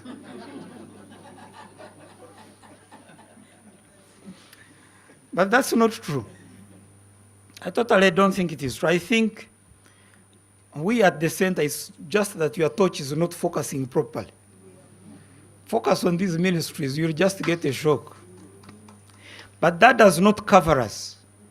We are going to work with the government agencies so that at least in the next 2-3 years, local governments rise in terms of the bar, in terms of the way we are recognized in efficiency and service delivery. Number 7, partnership with the development partners, civil society, and the citizens. The ministry will use an open door policy for constructive collaboration with the development partners. As I've said, I went through the Danish embassy. Fred, you're here. We've worked very closely with all government associations. Can't we have a meeting of the donor decentralization subgroup or the urbanization subgroup? And we discuss this critical matter You cannot spend money and you are not interested in the Public Accountability Committee, which is supposed to ensure that money goes for the purpose. We could actually work together in that direction, as well as the civil society organizations, the National NGO Forum, you are here. Take the lead. Invite us. You say, Minister, we are here. Come and we talk about your members. The media and other stakeholders, so as to ensure citizen sensitization, community verification, and tracking. When citizens see accountability working, public trust in government is enhanced. So I'm calling on the citizens also, not to just sleep. We need them. But let me make my 8th commitment. We're going to do what it takes, including amendment of the law, to make the public accountability committees in local government independent, to enhance their independence, independent of the organs they oversee. And where do we have to tighten? There are 3 aspects. Number 1, their appointment. If I'm appointed minister by the President Museveni, you expect me to support UNUP? Would you be serious?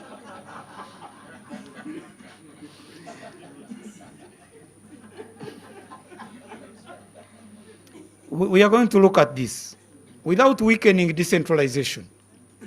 How do we ensure that we strengthen the independence of a chairperson of accountability, not feeling that his next term is dependent on the chairman of the district? The other area is their pay and facilitation. We could actually uplift it so that they are paid from the central government and that their pay goes directly to them. Because imagine you are going to the field and you are before the district education officer, you are going to monitor schools. And you are telling the district education officer, can I have a pickup?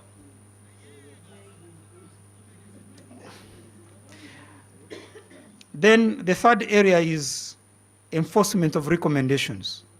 We're also going to look at how do we make this independent of the people on whom the audit report is being made. Just look at Parliament. The budget of Parliament is independent of the executive. They do their budget. And they have the accountability committee which reports to council, having nothing to do with the ministries. And there's a serious business. So I think if we tighten these 3 areas, then we'll be talking of a committee with, I think we talk also of their qualifications. Yeah, let's include that one. Independence depends on qualification. If I'm before you and I have my degree and I have my master's, I can examine you. But to expect a no-level graduate to examine a PhD fellow, this is expecting too much. We have some of our cows with PhDs. And these are the accountability officials. Before I conclude, I want to join you on a call for shared responsibility. I think to the citizens, government alone cannot fix service delivery gaps. It is necessary that citizens get involved in holding leaders accountable. But this is our country, and I don't know what's going wrong. I was asking Joyce, she has been working with us in Parliament, she's a senior citizen. What is going wrong? At the time of election like this one, I've seen, even back home, people electing a leader, not because they believe this is the right representative, but simply because he gave them 2,000 shillings the last night. So this challenge seems to be globe much bigger than we're talking about. But in any case, we need to bring the citizens on board. The park can only do what is within their means. As we focus on strengthening the local government accountability structures, citizens, in my view, should know and appreciate that they are part of these structures, because they are the ears, the eyes, and hands who support the local governments and who check these structures in their areas. Somebody has said, yes, I got a phone call from a citizen, and they said, but we see culverts, they have been here for a whole month. That is the role of a citizen. Then the rest is to us to see whether we are waking up. But sir, our headmaster is not working. This teacher has been in the bar the whole night. Then it's up to us to cross-check, and this is a call to action for the citizens, because we need collective action. The efficacy of decentralization is to improve livelihood. It is about a mother finding medicine at the health center. When you improve the work of park, you're talking about a child attending school in a decent environment. When we spend our time discussing this report, it's because we are interested in a farmer finding a passable road to the market. When you see women interested in leading these civil society organizations to ensure accountability to local government, it's because they want to access functional boreholes with clean, safe water in their areas. Our collective task is to keep the accountability chain unbroken and ensure efficient and effective services to the people of Uganda. I want to thank the Auditor General's Office and the accountability institutions. We thank you for your independence and professionalism. We have undertaken today to enhance our collaboration in strengthening the local government public accountability committees. To the PACs, you are the front line of accountability in local government. So as a ministry, we are going to continuously work towards improving your performance in execution of this mandate. The district leaders and accounting officers, you must strive to facilitate the PACs and to implement their recommendations fully and on time. To you, my friends from the local government associations, civil society, the media, the faith-based institutions, please, you are doing a good job. So continue to work alongside government to fairly and accurately report accountability and service delivery deficiencies. Of course, give credit where it is due. And finally, to our citizens, it is their vigilance and participation that will make accountability institutions perform better. Together, let us move from reports to remedies and ensure that every shilling serves the public good, for God and my country.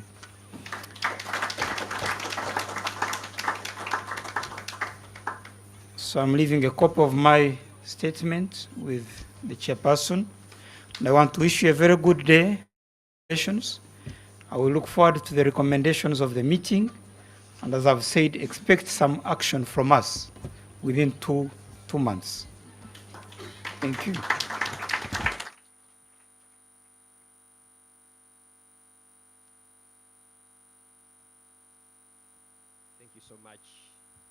Thank you so much, Honorable Minister. I think it deserves a bigger round of applause.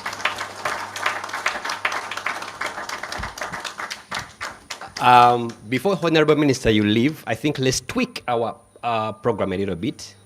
We're supposed to launch the report. So I think we'll straight away get into the launch of the report. We will also have a group photo. And as the minister, we will allow then the minister to exit. And I think on your way out, the journalists were whispering at me that we need that moment. So hold it there for a while. Once again, we really appreciate you've left us homework. I think there were 8 questions for all of us. So we have some homework to do, but also you've given us practical solutions. If it was in my power, I would actually adjourn this meeting. Why? You left us with solutions. What can be done? But nevertheless, we'll again have a discussion around that.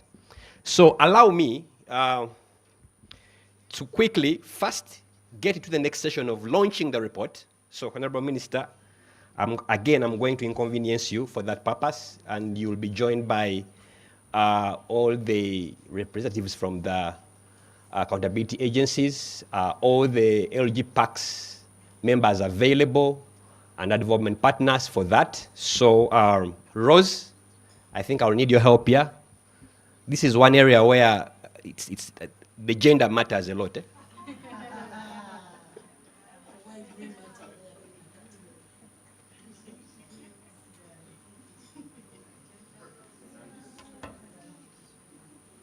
I need some help here.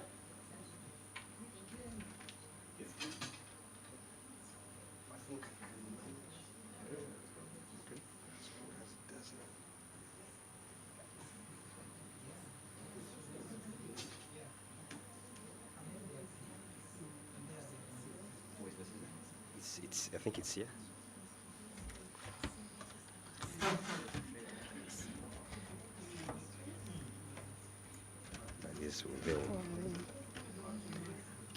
Honorable Minister,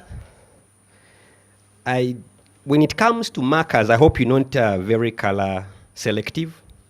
We have some red markers. I'm just being very careful here. And green and blue.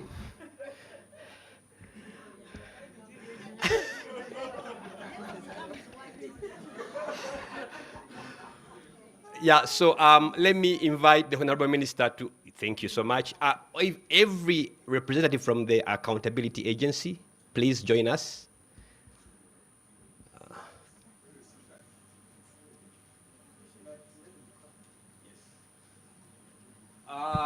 All the Lgpacs available, please join us. Okay.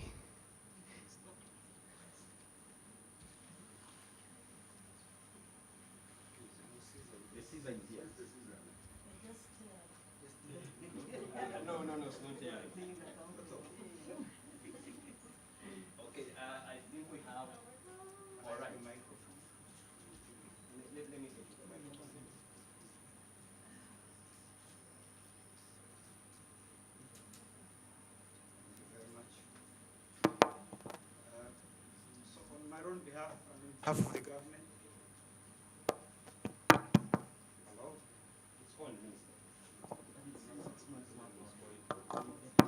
Hello.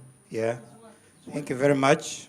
I'm here on behalf of the Minister of Local Government, also on behalf of government, to officially launch and receive the reports on the functionality of the local government public accounts committees. And here we go. 3, 2, 1, 0.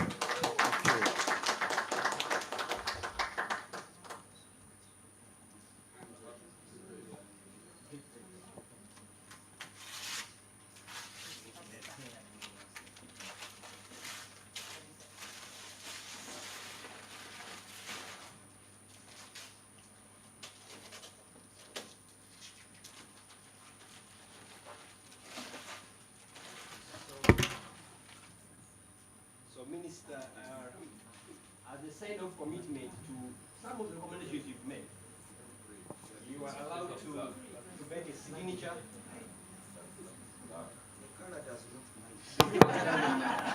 You can see I'm putting something close to red. And don't forget it is our national color. So I append my signature. Where do you want it? Anywhere. Anywhere.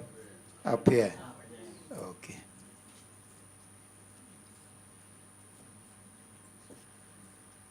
Today is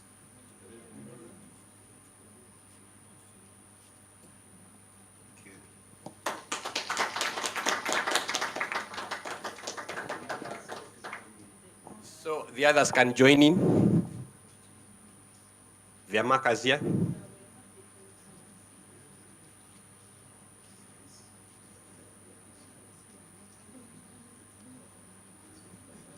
Please, let's sign quickly and don't leave because we then have the group photo so that we can now allow the minister to leave and attend to other matters. We shall have the group photo here. So sign and kindly stay behind briefly. And then we can have the group photo. For the group photo, we can have more members join us.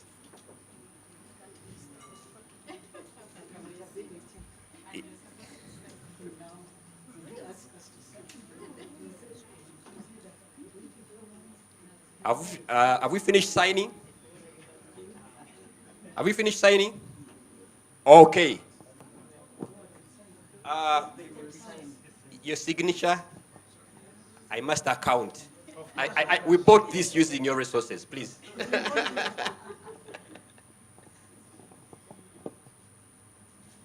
you. Okay, so let me create space for the group photo.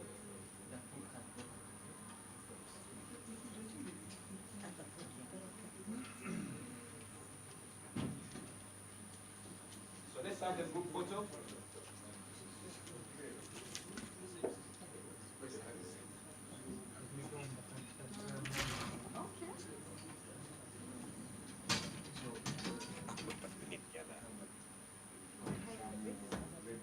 Okay, some can stand. If you know you are challenged in terms of height, you can stand behind. Let's have this group photo. Some of you, this idea is going to be the only photo where you have an influential person. So please, take advantage.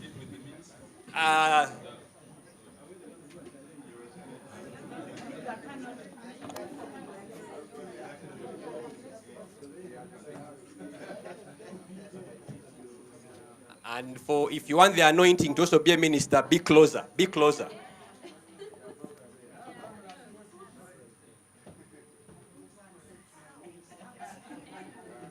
Quickly, let's get this done. So, cameraman, as long as the minister is seen and I'm seen, the rest is okay. You can be edited.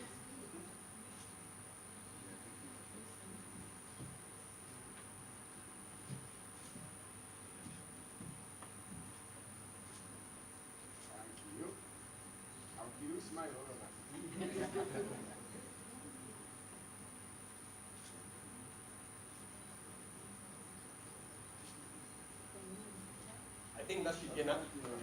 Thank you very much. We can take our seats, and I will request our chairperson and the chairperson of UNGOF, chairperson of ACFIM, to attend to the minister as he exits. The rest, it's only the minister who has asked for leaving early, so the rest I expect you to remain behind. The program is just halfway, but I promise you we should be done by midday. So I have an hour to do magic.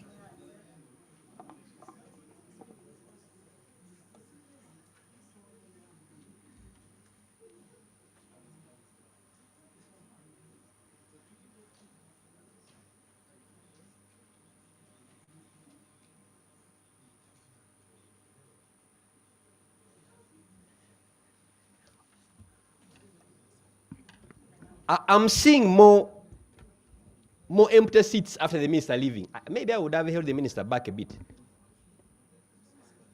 Ebo, just make sure people get back here. Okay, so in the meantime, colleagues, we shall do the catch-up. Trust me, I'll give you time to do the catch-up.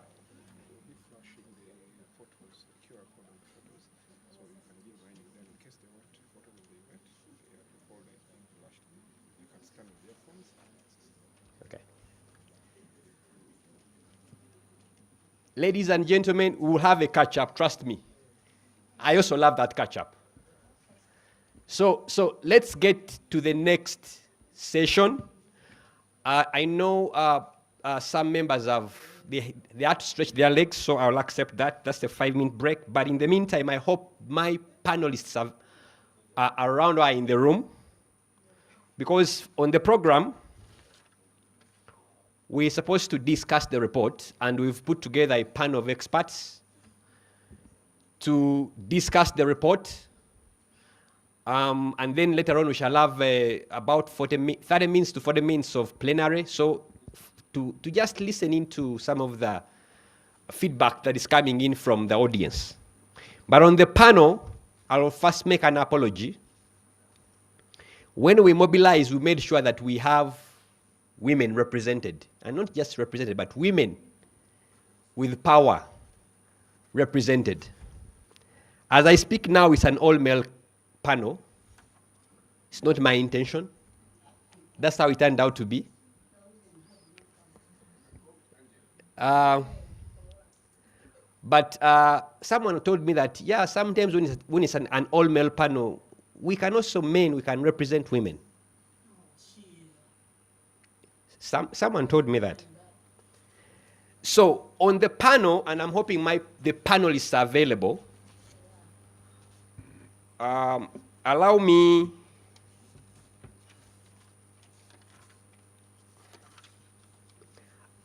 to call to the stage Mr. Richard Okuku, the Executive Secretary for ULGA. ULGA is Uganda Local Government Association. Richard, you're welcome. Please take your seat.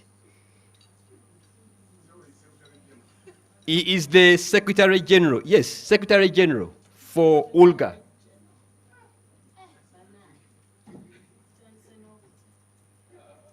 Have I baptized you a new title, Richard? Okay.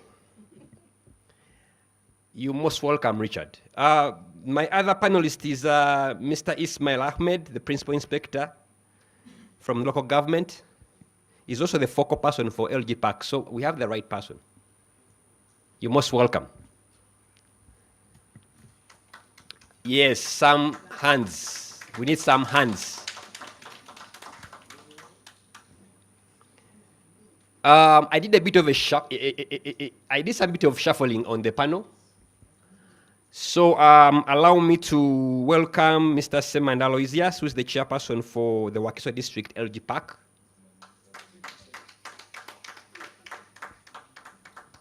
Is familiar with this. They did a study some time back, similar study. He's very grounded. He's also an auditor. If I'm right, you're also an auditor. So there is a step here. Okay. We were supposed to have someone from the committee in Parliament. Until before I came to the podium, she was on the way. I think she's coming from Tanzania, because by now she should have arrived. But if she comes, I'll let her take the seat. But in the meantime, allow me to welcome Jonas Mbabazi, who is the research fellow at ACCORD. Mr. Jonas. Someone is asking me what is ACCORD in full. Advocates Coalition for Development and Environment. Yes, so our panel is complete for now, but we have quorum. Gentlemen, you're welcome. I'll stand here and I'll do my business from here. So I'm going to give each one of you, and I hope 2 minutes are enough to just your your quick thoughts. One on the minister's submission, because it was heavy with recommendations, but also your quick thoughts on the study findings. Just 2 minutes, please. Let's keep it 2 minutes each. And I'll start with you, Jonas.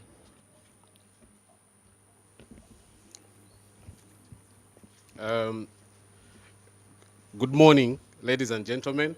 Good to have you here, and glad to be part of the panel. I'll start with a few things about the rhetorical questions that the minister raised. And one of the issues he asked, if we paid everybody what is due would we be able to fight corruption? And my answer is no, because corruption is not as a result of, largely is not as a result of poor payment, but largely as a result of a corrupt ethos system. And therefore, for me, this is all about reconstructing our ethos and ensuring that we have a system that espouses ethical behavior and conduct, both within the government institutions, but also within the community. And the other issues relating to enforcement, definitely enforcement in most cases is a deterrent, and we need to see political will in as far as enforcement is concerned, right from the national level. In some cases, political decisions that are made at the national level set the tempo for what happens at the local government level. And in cases where, for instance, you see prosecutions that have been complete, people have been sent to prison, and after a while they receive presidential pardons, that undermines the anti-corruption efforts. And I think we need to rethink what that means in the fight against corruption. In terms of the recommendations that the minister also made, there are quite a number, and some of them relate to compliance issues. I was privileged to be part of a team that moved across the 18 districts where the study was done, and I was able to learn that there are many compliance issues, and these compliance issues largely relate to a dysfunctional inspectorate function, both at the local government level and at the central government level. And here I would recommend for the minister to ensure that we have a strengthened inspectorate function, both at the local government level and at the central government level, to ensure that some of these compliance issues can be addressed to avoid undermining the legitimacy of these institutions. Definitely the issues of capacity building are paramount, where members or Lgpacs are not able to effectively address or they are not able to effectively discharge their duties at that level. And therefore, I agree with the minister that we must have regular and consistent trainings for members of Lgpacs, among other things. But we also need to note that Lgpacs do not work in isolation. It is an entire ecosystem. If the internal audit is not working, if the councils are not working, if the DEC is not working, we do not expect the Lgpacs to work in isolation. All right. Briefly, that's what I can say about the minister's comments. Thank you, Jonas, for breaking the ice. Over to you, Richard. 2 minutes. Quick thoughts. Thank you, Felix, and good morning, ladies and gentlemen.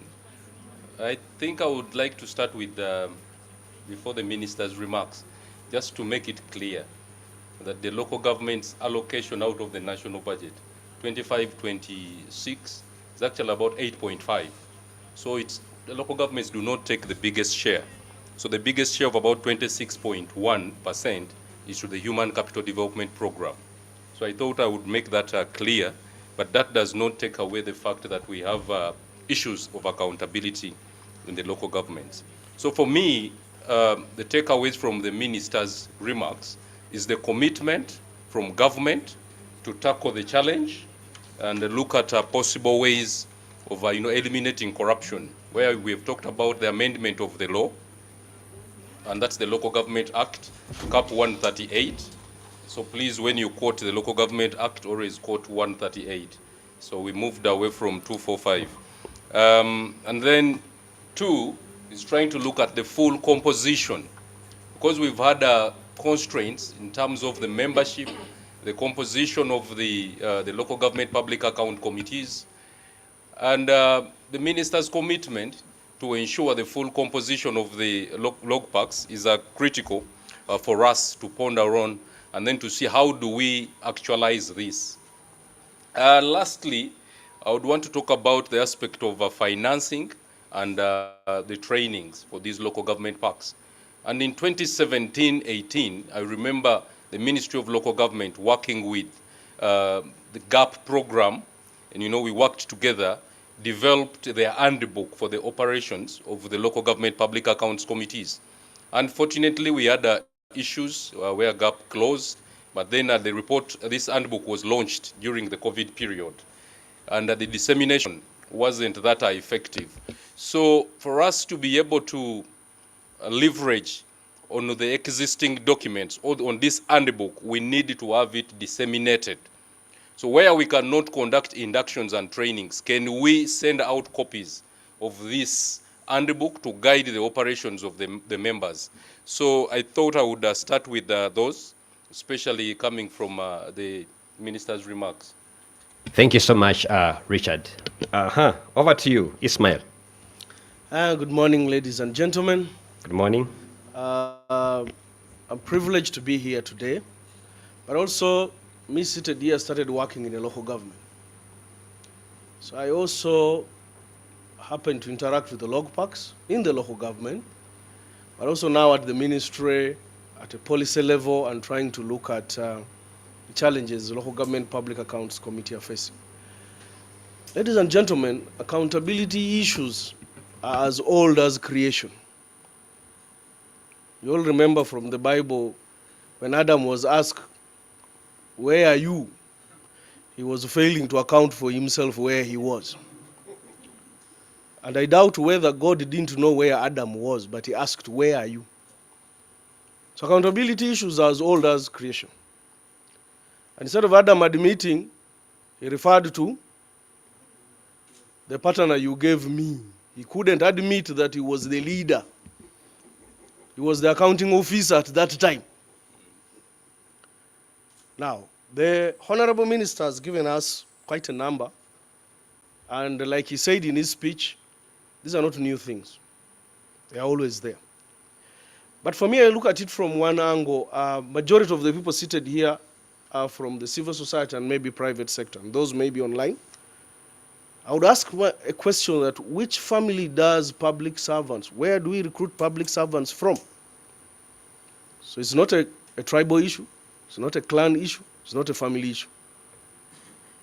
However, if people change seats from where you are seated and join public service, the same thing will happen.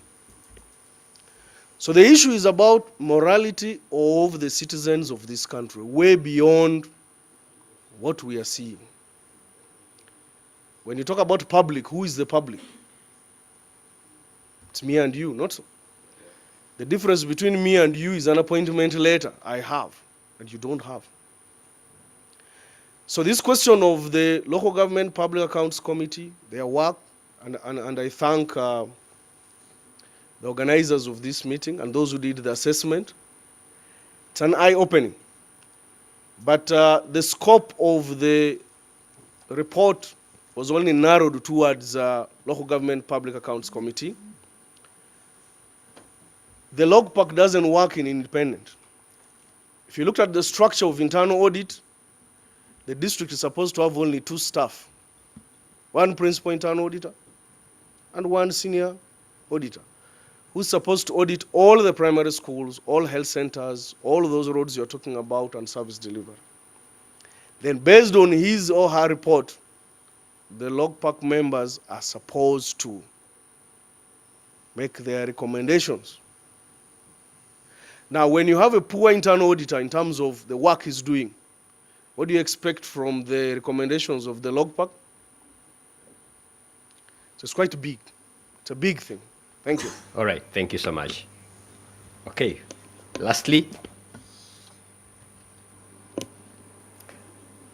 Good morning, ladies and gentlemen. Good morning. Semanda is my name. I'm the chairperson of Wakiso District Local Government Public Accounting. I'm also a certified public accountant. I have also been lucky in the years past. I have also chaired the internal audit committees of the accountability sector of central government. So I've had a lot of exposure as far as audit and local government public accounts committees are concerned. I just want to give you a scenario of what it is when I'm carrying out this work. I have a committee of 5. One is an unemployed person. The second one is a news anchor. The third one is a former counselor. The last one is a retired nurse. That constitutes the local government public accounts committee of the district. Quick one, was it inducted? Yeah, it was inducted, Great. That's right. Okay. But I'm showing you the capacity. So when we sit in a meeting, I do 90% of the work. My members are seated and they just listen in. And this is typical of many accounting, local government public accounts committee. In a quarter, I sit 15 meetings at least. I'm paid for 4. And I'm paid a net of 100,000. If I'm doing my work, I don't get paid less than $1 million shillings a day. I use my own vehicle.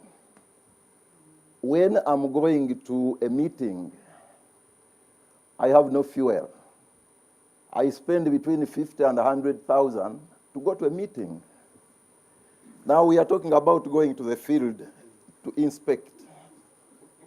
I ask for transport. There is no transport. I don't have an office. So we produce 15 reports a quarter. That's about 60 reports a year. I keep them in my bedroom. 1 year, 2 years.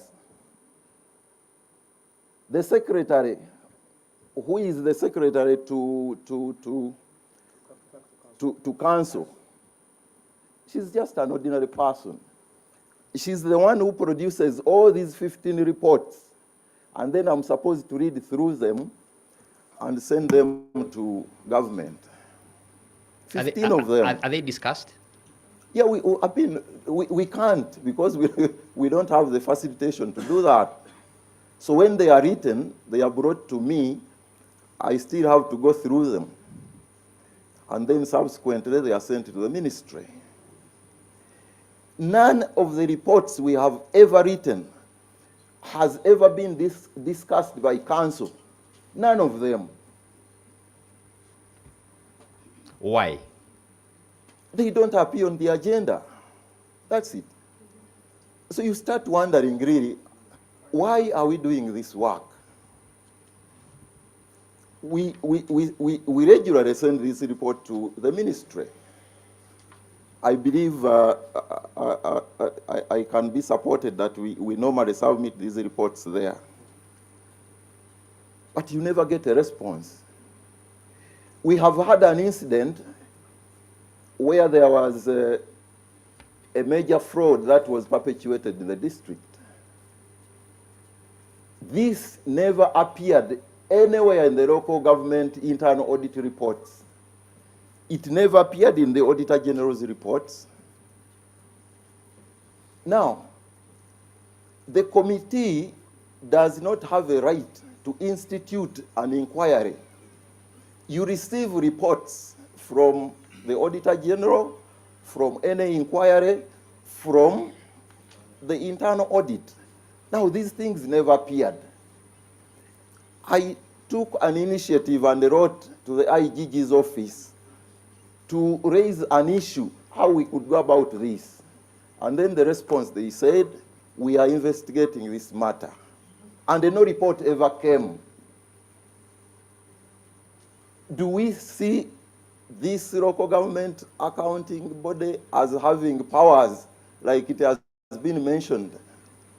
When we make a report, other than making the report, do we have powers which can make us follow up what we have recommended. If they are not implemented, what happens?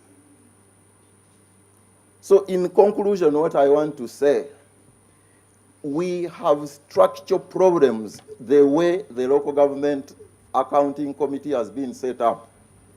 Its mandate, its powers, and its constitution. And from what the minister was saying, it was actually spot on. If some of these things are being addressed, I think we can strengthen its operations. But we also, in principle, we have to look at, I think, at three things. By the way, the way we have been talking, we get the impression that these bodies are just to fight corruption. But that is not true. A greater part of the work which we do is actually to ensure compliance. And the compliance and the corruption may not necessarily be one and the same thing. But we are obsessed about corruption. So let's also bear in mind that there are other activities which have to be carried out, particularly compliance. But in summary, what I want to say is this. If you are going to fight corruption, one, you need to make it less attractive. Less attractive in this case means you have to improve the terms and the conditions of people who serve in local governments, who serve on the body, who serve in other capacities. Two, you also have to make corruption more risky. What does that mean? We really imply that whoever is perpetuating it, there should be high chances of discovering that something has gone wrong. And thirdly, we need to make corruption expensive. And making it expensive means that if people are being caught perpetuating this practice, they have to suffer significantly. In this case, it is not the case. We are being told, yes, some officers have been prosecuted. Yes, you get prosecuted, but you remain with. If I stole 50 billion shillings and I put in prison for 2 years, you think that is expensive? I don't think it is expensive. We need to make strong punitive measures for corruption, including encroaching on the assets that have been acquired through corruption. And the biggest weakness we have here is there is no political power to ensure that corruption is eliminated. So we have to strengthen that. One way of doing this through the Local Government Public Accounts Committee include also the civil organization societies, because these disseminate a lot of information. They make it public, so the public should be aware. Include a member, for example, from a unit which has got more muscle, because the Local Government Public Accounts Committee right now, they have very little muscle. Include them in the composition of this committee. Thank you. I think these are the initial remarks I can make. Thank you. And I allowed you more time because you were sharing what I would call practical experiences as a member, as a chair. You raise critical issues that I think will inform follow-up questions at some point around the capacity, because you've given us a lineup of the team you head in terms of capacity and competences. And even the minister mentioned something around the amendment to that effect. What should be the minimum requirements to become a member? You also raise issues that speak to the constitution, the mandate, and the power. But let me come to Jonas. Jonas, I know you did participate in this study, so you have a good hind view of the findings. If I'm a citizen and I came in this room today and I'm listening to the different speakers and I am asking myself, where is the place of an ordinary citizen when it comes to Lgpacs? How are there spaces of interaction? Is there a relationship? Do they have a role to play? Should they be concerned?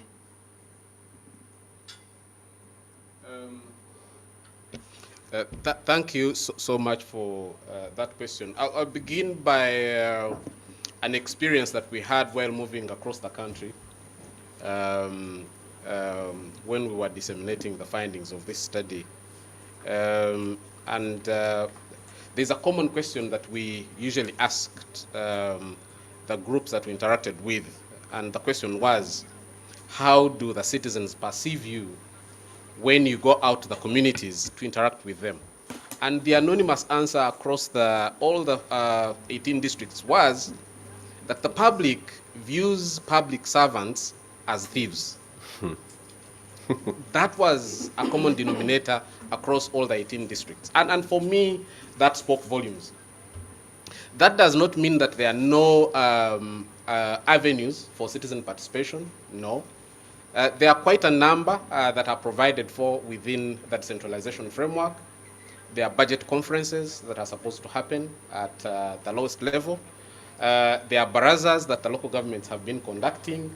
The citizens are part of service delivery unit management committees. They are part of committees for natural resource management, among others. And therefore, those opportunities exist. But largely, the citizens in these spaces are like space holders rather than meaningful participants in the decision-making processes at that level. And for me, that's where the challenge is. And therefore, until citizens are able to be meaningful participants in the decision-making processes at that level, influence decision-making and other decisions that the local governments take, we may not be able to see much. But also, we observed that the level of responsiveness of these local governments to the citizen needs and aspirations is very limited. And therefore, citizens do not feel the impact of government in as far as responsiveness to their needs and concerns is concerned. And this happens across different service delivery sectors, health, education, and so on and so forth. There are complaints that citizens put across, and the local governments do not provide solutions.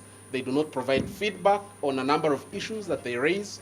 And this creates a gap. And therefore, for me, I think that for us to be able to enhance citizen participation and improve on anti-corruption efforts, we need to ensure that local governments are citizen-centered in as far as service delivery is concerned, that local governments provide feedback on citizen issues and demands, that local governments also improve the customer experience of these citizens. In many cases, as you move across the country, you realize that local governments have poor customer care. And in most cases, you find there are mothers that are still not going to health facilities because of rude health workers. There are parents that do not interact with the number of schools because of how they are handled by the teachers and head teachers, among other things. And these, there are also others that fear to approach government offices. The biggest other challenge that we faced, that we came across was that the public is scared of public offices. The officers in the local governments exist because of the citizens that they're supposed to serve. But the citizens are scared of these public offices, mainly because of the customer care element. And that is why, for instance, a citizen will come to an office, stop at the reception, they're intercepted by a middle person, and a middle person solicits a bribe just to take them to the office of the chief administrative officer. And it is mainly because of customer care issues and also issues of information. And therefore, I think that we need to look at all those issues for us to be able to provide meaningful citizen participation at the local government level. Thank you so much. I don't know whether that's a capacity issue as well, but I'll come back to you on that one. Do they teach customer care, or it's more of the way you brought up? I don't know. It's a debate for another day. Let me come to Richard. Richard, you command a strong platform. You convene local government. And in that space, you can talk about these issues. So I believe the things we've raised here are not new to you. So I'm just asking myself, within that platform, within that space, how can we use that space, especially to address the issue of enforcement? It keeps coming up, the issue of enforcement. There are things that can be enforced at that level. But when the big boys sit in that club and are discussing, are these the issues they contend with, they discuss? And if not, how can this platform that you command address that issue of enforcement? Thank you, and I hope I'm audible. It's an interesting question, and you know, Jonas here threw a lot of issues back to the local government. And I want to start on a positive note that we have service delivery standards for quite a number of programs, and other programs are still developing these service delivery standards. And then we're also looking at client charters. So where we should have the expectations of citizens addressed. That if I put in a petition, it should take this long for me to get the feedback. If I want to see the cow, if I want to see any officer, you know, it should take me this time to be able to see them. And I believe if we popularize the service delivery standards and the client charters, we'll kind of address some of the, you know, the customer care issues that are in there.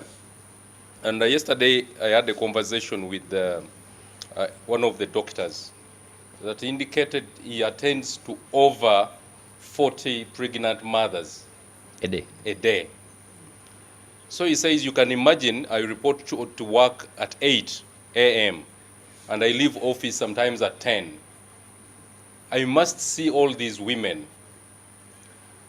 Sometimes I have to forego lunch. So also depending on the first step I took while leaving home, it might determine my mood for the day. So sometimes it is human that, you know, these people lose it. You know, you get there, they had a fight at home, and, you know, they carry the anger to their workplaces. But it is something that we believe can be addressed with time. So looking at the platform that we have, because we convene the local governments, they meet, discuss, and share on a number of issues. And I want to tell you that we have discussed the Local Government Public Accounts Committee work before. We have had a discussion, and that's why we worked with the Ministry of Local Government and USAID GAP to come up with the handbook on the functionality of the Lgpacs, because accountability is a big question in the local governments and their financing.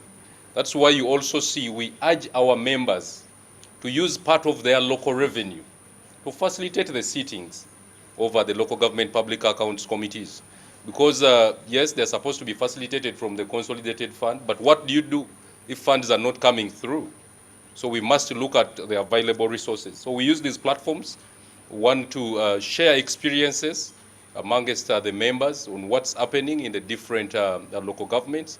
But I think what we now need to pick on is to be able to pick a few, 1 or 2 chairpersons of these public accounts committees to come and share their practical experiences. Because while we are sharing, we are looking at the cow, giving us, you know, their side of accountability, the district chairperson, the speaker, but we do not get to interact closely with the local government public accounts committee members. Although in 2017, 18, we tried to engage with a number of public accounts committees in the local governments by training them on what they were supposed to be doing and what they were not doing. So we need to strengthen these platforms and be intentional on the agenda, such that we have an item on the agenda that looks at sharing experiences with on accountability, especially in the operation of the local government public accounts committee. But I want to also mention that the report presents a challenge of composition. And it also presents a challenge that we do not get feedback from the ministry. And that is why we exist as an association. But also the ministry said they do not submit. They do not I think he said there are about 204 districts that submit reports.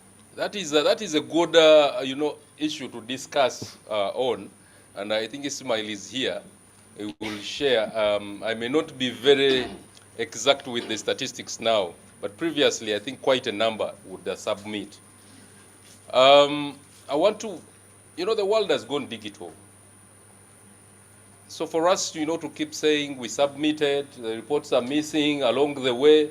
When you go to Wakiso, they will tell you we submitted, and you come to the ministry says there was no submission. So my thinking is, can we go digital? Can we create a platform? Can we integrate, if we cannot create a new platform, can we integrate on the already existing accountability platforms? Where a local government can submit the members, the proposed members over the committee. Can we have these reports submitted online where we can track Gulu has submitted, and we have a feedback. So I think this will help us to eliminate those time differences, those issues of the chairperson was on his way to Kampala, he was involved in an accident. Thugs came and snatched the only file that he was supposed to submit. So I think we will have eliminated those. So we need to go digital. And for us, as an association, we have always requested for a copy of the submissions. When you submit to the Ministry of Local Government, share a copy with us. We will follow up, on your behalf, because we are closer to the ministry.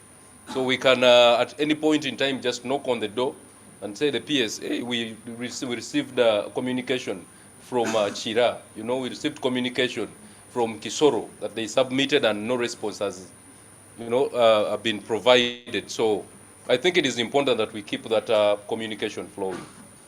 Thank you. Ismail, and I'm picking it up from where Richard has left it, is making a proposal of, can we go digital? And I'm asking myself, is this a conversation the ministry is having to digitize the reporting of Lgpacs?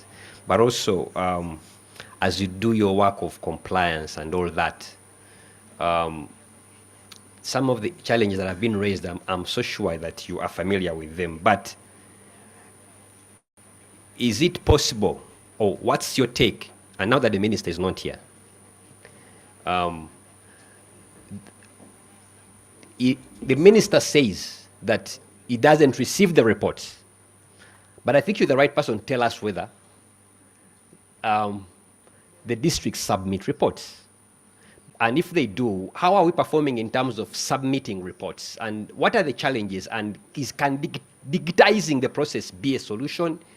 Or it is much bigger than that you must address the fundamental structural issues of the composition? Because if I'm a nurse, I'm with limited capacity of using digital tools, probably that could be a challenge. But what are your thoughts?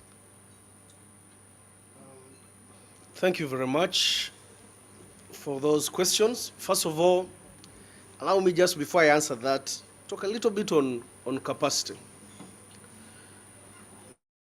You see, I think what the members, the public want Lgpac to do and what the Lgpac is doing, there may be a difference there.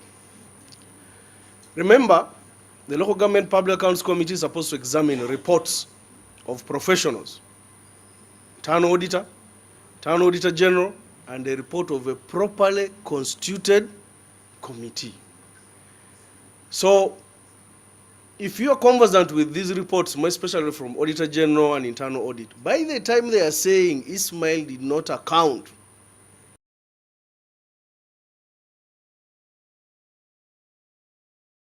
they give me room. Now, what is Lgpac supposed to do? It's supposed to be fair hearing. That Ismail, who is the auditee, has no room to say, I was justly handled by the internal auditor and the things are actually here. So therefore, during the examination of these reports, the authors of those reports, who are professional, are supposed to be amidst the Lgpac session. If you are discussing... Say that again. The authors, yes, of the reports that the Lgpacs are handling Those professionals or their representatives who understand the report should be in the sessions. Why? Because the reports may be saying little. You know the way audit reports are structured? They have a whole audit file, different from what you are just seeing, a paragraph or two. So while this Ismail, who's the auditee, is saying, no, they are lying, I had done this, I had done that, the auditor is there with his audit file and saying, Ismail, I asked for this, you didn't have. I did this. They say, but the receipt is here. So Ismail, excuse me, the auditor, who is a professional, is going to say, this receipt is not genuine. You get what I'm saying? I was there, you had nothing. Now, the Lgpac, who are supposed to be fair hearing, their members, they are going to look at me and listen to the auditor, and with that, then they form their opinion and say, yes, this is not correct, Ismail, you are lying. So they come up with another recommendation that is not only looking at what the auditor has said, but they're also saying, although they are saying Ismail should repay this money, we are seeing that the head of finance is paying people who have more accountabilities to make, contrary to the laws that are there. That's something I wanted us to clarify. Now, what happens? As a ministry, we have tried to build capacities. But remember, these are people appointed with a term limit of 5. Yes. And can be renewed only once. And remember, the 5 years are the same 5 years of the politician. And the turnover rate of politics is very high. So there's a likelihood that my chairman here, having been appointed by a political will which is now there, despite the fact that he may be doing well, may not be given a second. So you see? So Ministry of Local Government, together with other development partners, need to find ways of inducting all the time. Now, what are we doing?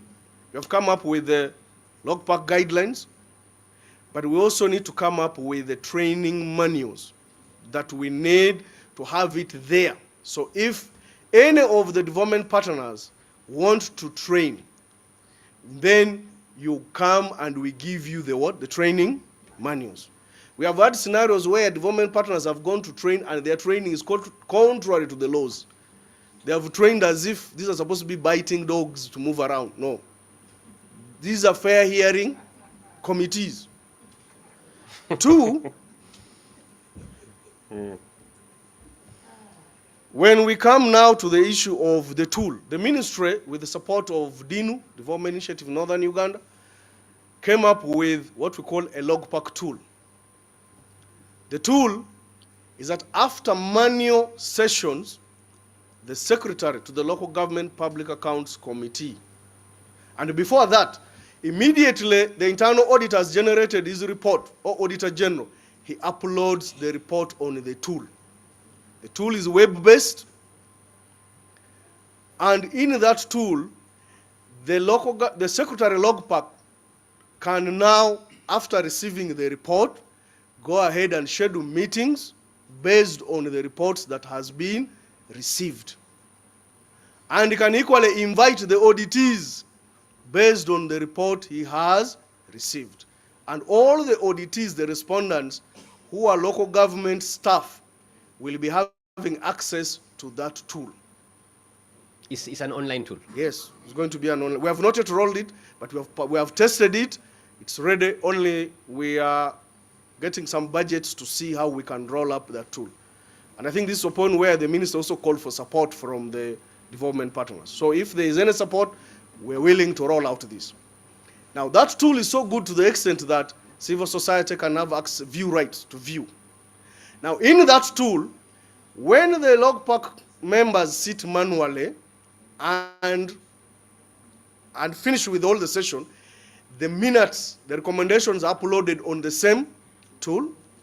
That the first person who will need to take action is the accounting officer, who now sends each of the recommendation to each head of department where the queries are. And that can be viewed by everybody who has a view right. That these recommendations are with the cow, why is he not sending them? So I can call the cow and say, cow, what's going on? Why are you not taking action? So if it is the query is delaying with the user, the person who has the query, head of department, he or she will be responsible. It goes up to sub-counties and town councils, down up to that level. All right. So with that tool, if the recommendations are made, the tool has a way that you can upload your evidence. And it can be viewed by every other person, and want to take it as far as civil society, auditor general, even parliament, such that parliament can view. So that will make it easier for us as a ministry, first of all, to submit a report in time. We shall also be seeing which local government has not scheduled a meeting in a particular quarter, because they're supposed to be sitting quarterly. Okay. So that's the level we are now supposed to be going to. And as far as resources are concerned, yes, they get from consolidated fund. Then the figures are too small. Wait a minute. They get from the consolidated fund? Yes. Okay. There's some money sent to all statutory bodies. It's a lump sum figure. About how much? I think it's about quarterly, they get about, I think in the whole financial year can be about 40 million. 40 million. Yeah. I'll reconcile that Now, with Mr. Aloysius. Now It's fine. that Proceed. one is for whole statutory bodies. Okay, all right. Including Lgpac. So you find that Lgpac gets about 12 out of that or less. Now under DDEG, a grant by which passes through local government, we have enhanced and included 20 million shillings to top up onto that one. So it's a process that we are moving on. We recognize what maybe the ministry didn't talk about it at high level. We're also saying that, look, if the chairperson District Service Commission is paid salary, I was coming to that. why can't we say the Lgpac chairperson is also paid and the members have a retainer? But you see, those are issues that relate to resources. We have someone from the Ministry of Finance here. Yeah, no. So those are discussions going on in the amendment of the law that relates to the local government, public accounts, the one the Honorable Minister was referring to. Oh, all right. So we are moving in the right direction. Thank you. You are giving a very assuring situation. I'll track those commitments and processes personally. Mr. Aloysius, let me come to you. And I told you I'll come back to your submission. So ideally, from the practice perspective, by the expertise perspective, ideally, what should be the composition of the committee like in terms of competencies for it to function the way it should? That is one question. But also in relation to that, what kind of capacity building would such members need?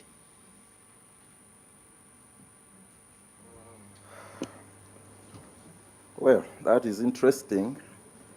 However, before I comment on that, let me also raise an issue which I think we have not mentioned.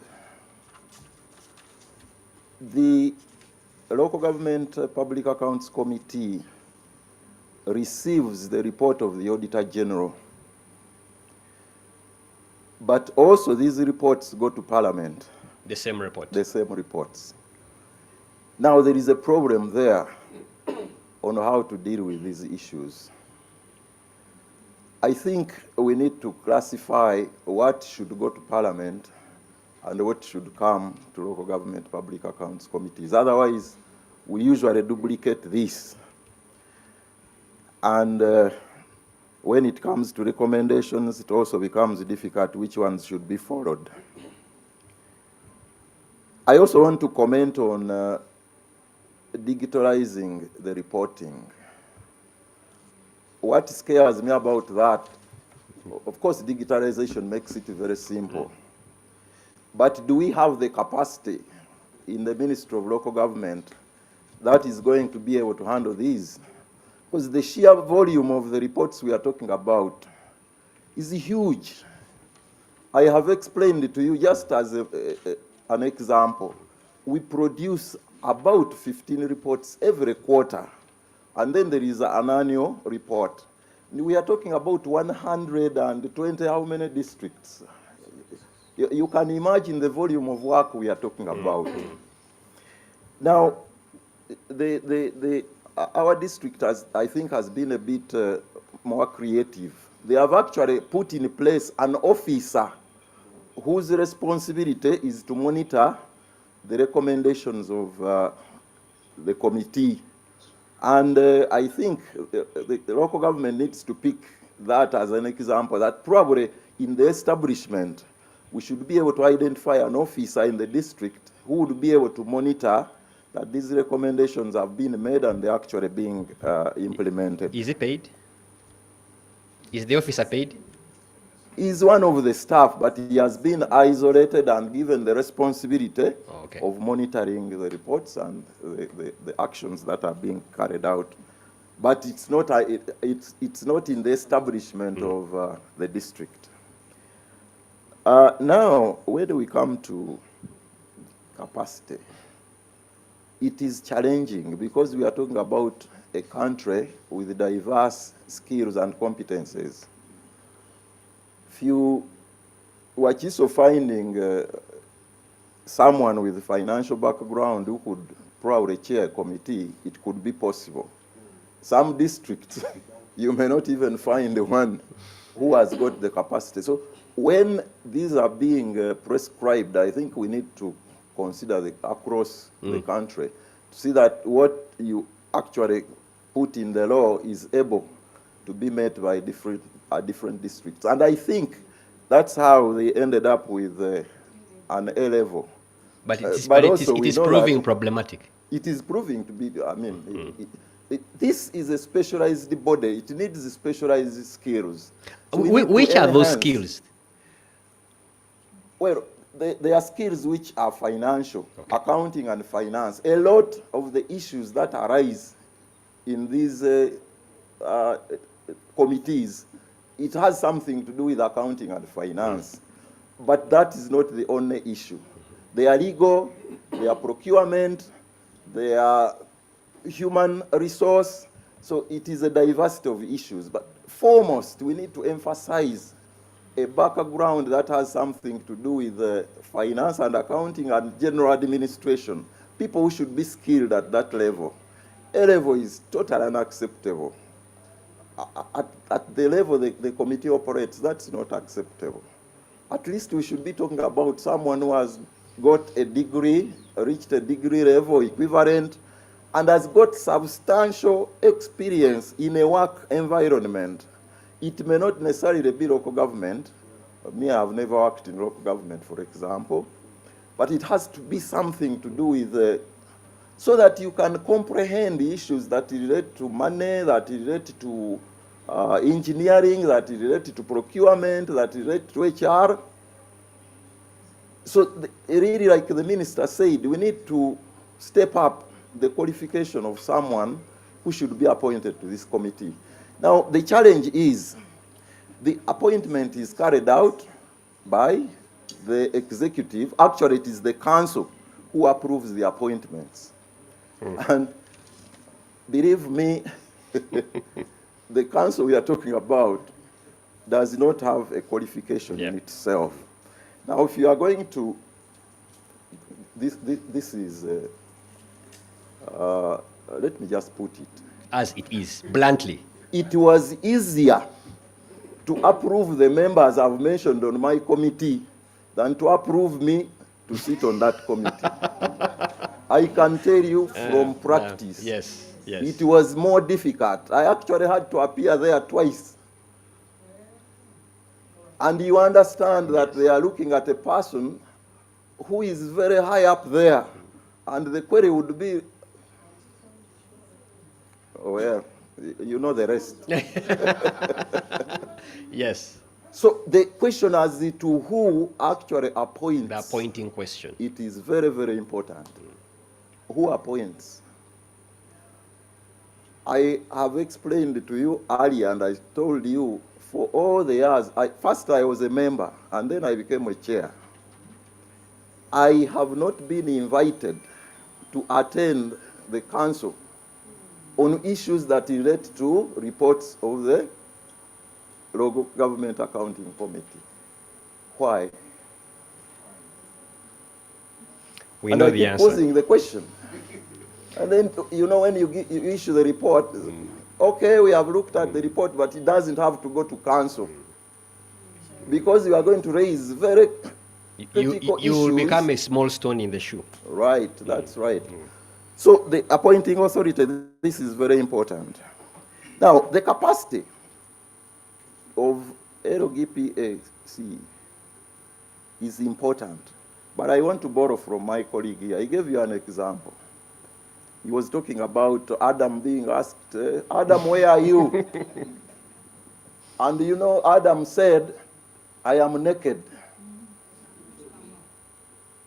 He's being asked, where are you? But he said, He's naked. I'm naked. Now, what happens in our committees is very similar to that. Auditor General raises a report, internal audit raises a report, but responding to these queries becomes very, very difficult because of two things. The internal auditors who are raising the issues, their capacity is also limited. So you can go to a report and most of the issues they have raised, they are kind of irrelevant to what should actually be raised. I have been asking my district that I organize a capacity development program or session for internal auditors in the district, because they also need to be trained to raise reports which are relevant or which are meaningful, and to make recommendations which are meaningful. So they themselves are not trained. You come to the local government officers who are answering these queries which have been raised. Their capacity to respond are also limited. You find issues being raised about PPDA law that has been, it has not been complied with. But the officers who are doing the procurement, they are not aware, they are not conscious of what exactly they are supposed to do. You know? And then you find yourself in a very uncomfortable situation. So at the end of the day, you actually become a trainer. You put aside the issues and you start enlightening these people of what procedures they are supposed to follow, how they would be responding to the queries. And this mainly arises with the Auditor General's reports. They have raised specific queries, and you find the responses from management, they are off topic, completely off topic.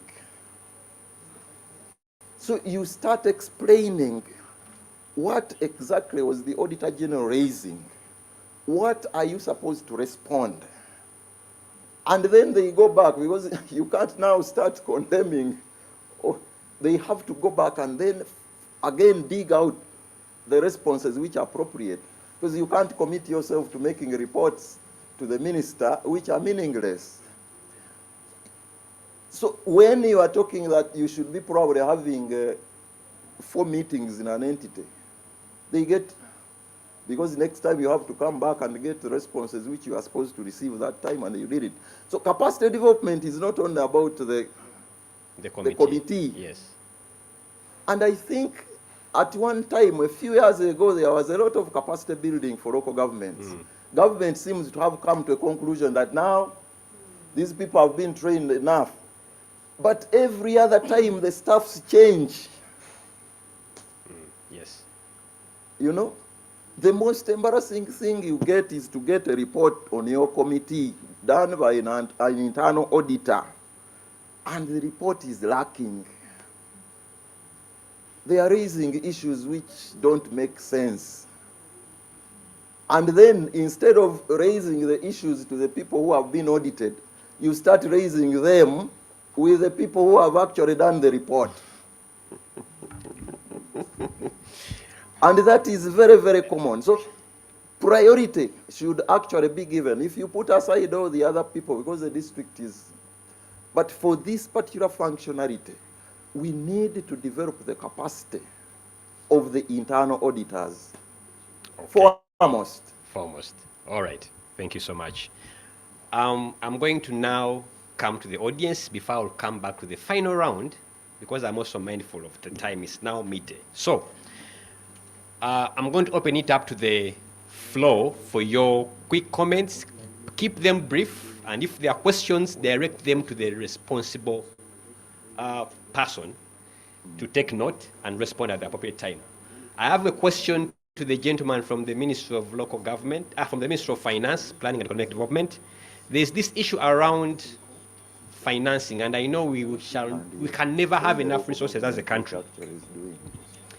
So I would want to know if within the Ministry of Finance, there are conversations around improving the remuneration or the financing of these committees or the local government structures to that extent.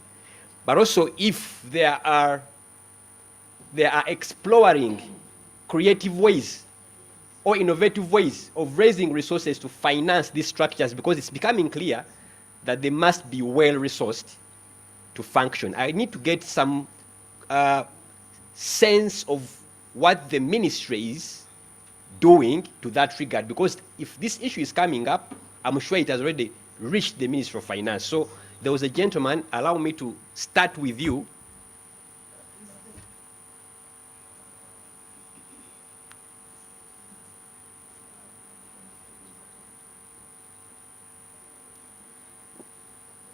And then we'll pick the first set of 5 questions. Thank you, moderator.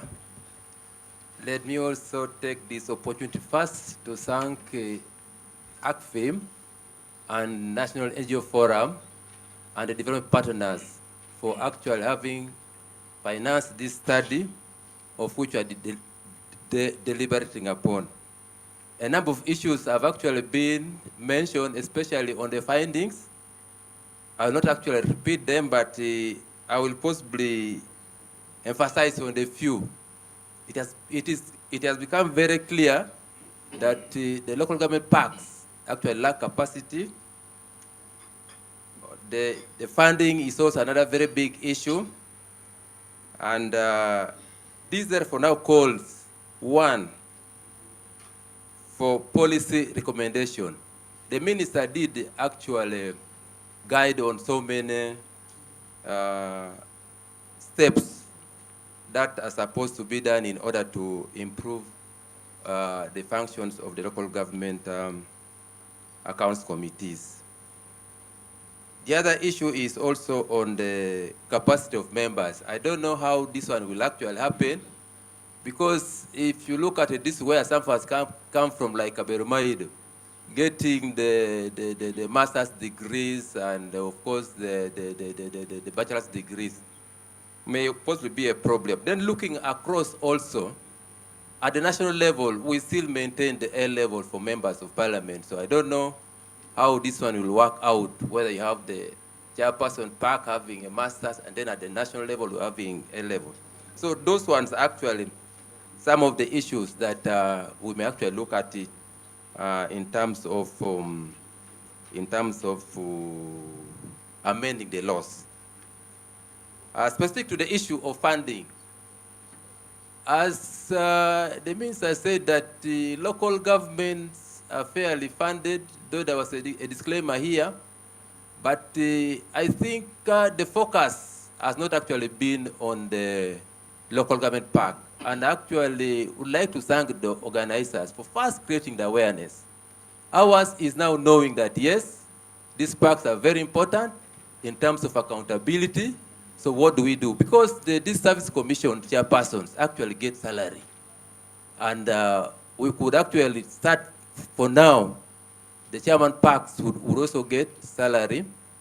Then the other issue is that there's a grant which comes from the central government, specifically to cater for these statutory organizations. But the percentage is actually small. As one of the panelist discussions said, it's about, I think, 12 million for the whole year. So this is actually still very little money to actually support the operations of parks. So for we at finance, once the report comes out, we shall actually take it up and make sure that the focus now will be on the local government public accounts committee because of the work that they do.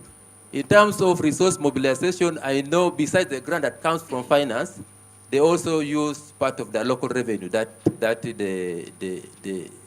they actually collect from the various districts.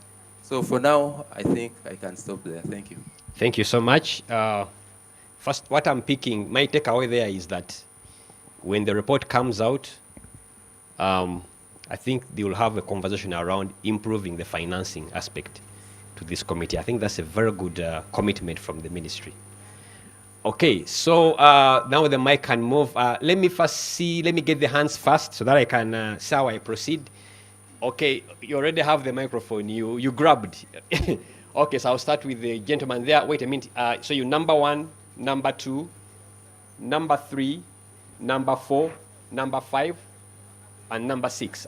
Please remember the numbers. Someone help me to move the microphones. Can I go? Yeah, please proceed. Thank you very much. Thank you very much, Alliance for Finance Monitoring, for that wonderful presentation and report and NGO Forum. The report and the panelists present critical issues, especially on capacity of the local government public accountability committees. I recall a few years ago at Multitech Business School, we conducted a study that recommended significant and comprehensive capacity building. Bwana Isma was part of this. Isn't it time for us to rethink about that program? We have the development partners that can probably support in financing. The training institutions can design or take on that capacity building program for local governments. But also the CSOs can take on an advocacy engagement program to enhance citizen participation. And Isma, specifically to you, is it time for us to make sure that we can pick that out of the shelf and implement it? Thank you. Thank you so much.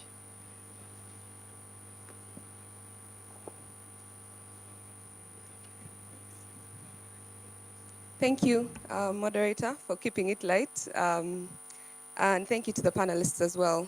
My question goes to Mr. Richard Okuku, which is very interesting because my name is Okaka. But that aside,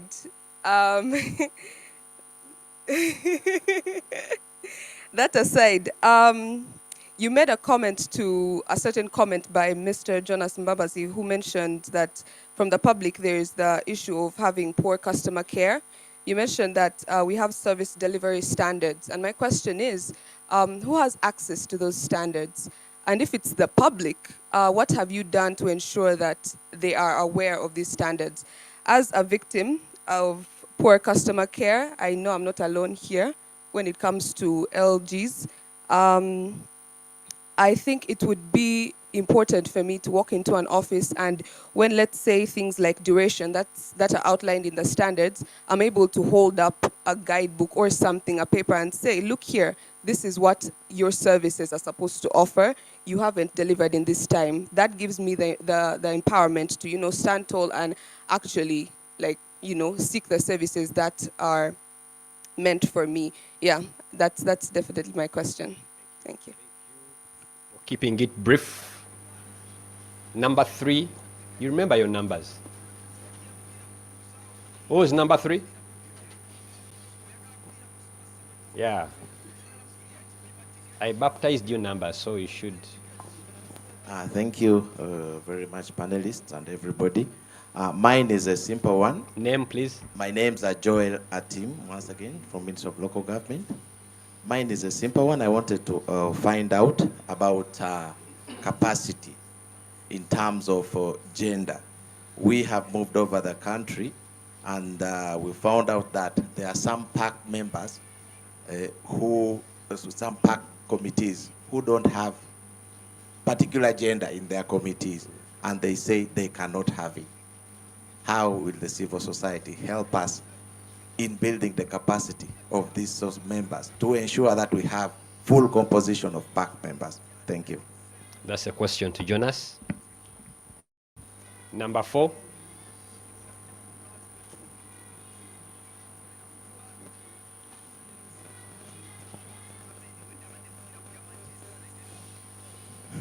Ernest is my name, from my Young Anti-Corruption Coalition.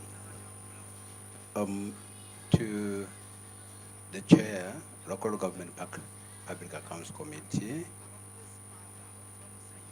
he raised in his discussion a fear in me when he said, especially when auditees are responding to issues raised by Auditor General, that the auditees seem not to be knowing how to respond to these issues, how to go about them. And so, instead of documenting a response, receiving a response, they turn out to guide how these responses should actually be. So the question? In fear of putting an unsatisfactory report to the Minister of Local Government. And so my question is, my fear is... Is it a question or fear? My fear. Okay. He will allay it. My fear is, in so doing, until we, as in the Local Government Public Accounts Committee, becoming part of the syndicate that is perpetuating corruption in the local government. Okay. Two. That's the last one, and be brief, very brief. This would have been best gone to the Auditor General. I hear there's a representative here. Okay. Yeah. The Auditor General's office, in his recommendation, in his report, is actually incapacitating, making the work of the Local Government Public Accounts Committee very difficult. Just like the chair has said, issues that are raised are really not critical issues that the citizens are concerned with. Issues are policy issues dressed in a manner that the true issues of corruption are hidden.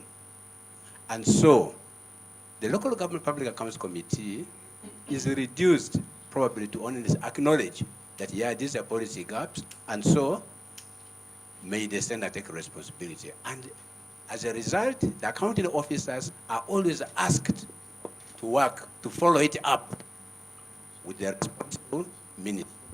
So the question? The question is it possible that auditing is made citizen-centered? That is where the real issues are felt. They pick the phone and give a call. Would it never appear in their report? Is it possible that we can make auditing citizen-centered? Okay, more. That has been captured. But even if he's not around here, I some experts on that issue will be able to respond. Is that number 5? Yeah, that's number 5. Thank you very much. I think I'm asking the gentleman from local government. Name, please. Eric Odong, CSPAG. Okay. Which capacity should we build? Is it for the Lgpac first, or for the other person who is preparing the financial statement, which the OAG is going to use, which the internal auditor is going to inspect? Because if that statement is not prepared, the rest of the chain has no work. Thank you. Thank you so much for keeping it brief. Number 6.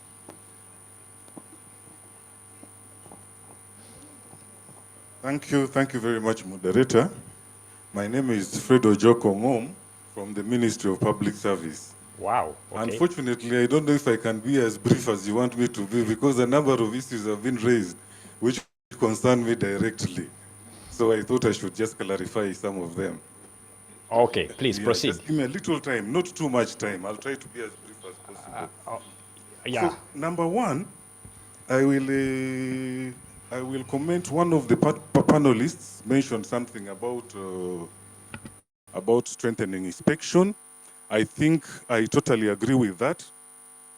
it is not really a failure of inspection that Lgpacs are not functioning, but if inspection was strengthened, it would make it easy for us to ensure that we monitor and offer suggestions for continuous improvement in Lgpac. I come from a department called Public Service Inspection, and every quarter we do these inspections, and one of the areas we inspect on is basic functionality of the Lgpac. Last year alone, we inspected 40 LGs, but because of the resource constraints, sometimes we're not able to do as much as we should be able to do. So that is a comment which I just wanted to agree with, and I think it is important that the inspection function in Ministry of Public Service, in Ministry of Local Government is strengthened so that we're able to inspect more efficiently and effectively. Number two, this question was posed to the panelists, but I don't know if I should answer because it directly concerns. I was going to send it to you. Oh, okay. Please proceed. Okay. So the question was about service delivery standards. Briefly, the Ministry of Public Service developed service delivery standards for 9 key service areas, and this was in collaboration with Ministry of Local Government. We have a running joke with Ministry, with Ismail on that I am his boss, but you have to call him sir, but that is between us. So we developed service delivery standards for 9 key service areas delivered in local governments. That is health, education, social development, works, which are the others? Works and water and environment, trade, and production and agriculture. So not only did we develop these standards comprehensively for all the average services that are delivered in the local governments, we went ahead and costed them. In other words, there is a cost for every standard of service that a local government delivers. On top of that, we have gone ahead to translate into 6 different local languages. So the process of dissemination is near completion in the local government, and these service delivery standards can be used as a tool by the local government public accounts committees to enable them in their work. Service delivery standards provide clear benchmarks for evaluating effectiveness. They are very objective in terms of evaluation and evidence-based. The public accounts committees will be able to come to decisions based on evidence, clear evidence. That is, the process of developing these standards was a very consultative process. It involved a lot of stakeholders. CISBAG is also here. They helped us for a long time. And these standards can be got on our website. On our website, you will get the translated service. It's a compendium of service delivery standards posted, and the translated one is also there on the website. The person who asked the question, I'm very happy you can come to Ministry of Public Service. For you, I'll give you the hard copies, the big ones. The rest we can get them from. Yes. The third issue that I thought I should talk about is the issue of customer care. At the Ministry of Public Service, we take the issue of citizen involvement in service delivery very, very, very serious. So we have developed also what we call the community scorecard. From this quarter, we shall be administering a community scorecard directly to citizens. When we go to the district to inspect... Is it accessible? Yes, it is on the website, and then you can also come and pick a hard copy. Thank you. If I'd known that this was the part of the discussion, probably would have brought some copies for some members. But we have developed a community scorecard for the 9 service areas for which standards are. So instead of, apart from just evaluating the performance of the supply side, we want also the citizens to tell us what do they think about the services. In other words, we're going to spy on the people delivering the services directly from the citizens. So that's from this. Just a quick one. So what do you use that information when you get it? Yes, we shall circulate it to key stakeholders, and then we agree on what steps need to be taken from a citizen perspective from this year that we go to shall review. Finally, the issue of customer care, like I said, is very critical for us. Someone mentioned the issue of the client charter. Now, the client charter is a document that all institutions must develop. This is a document that directly empowers the client in terms of the client's experience with the services that are being delivered. It is also a document that can be used by the client to evaluate the performance of the institution. In this case, our context, the local government. Now, the problem, the challenge that we're getting in terms of disempowering the citizen, when actually there's a tool, is a weakness on our part as local governments. Because this is a document that needs to be popularized. It has to be developed in consultation with citizens, and it should be used by the citizens to evaluate performance. So I think it is important, especially for us as public service and Ministry of Local Government, to strengthen the popularization of the client charter. All right. Citizen behavior of civil servants, it is very clearly stated in the client charter. The client charter has a very robust and elaborate feedback mechanism in place, which citizens can use to complain about. That every time I go to Mr. So-and-so, he abuses me. He says he has no time.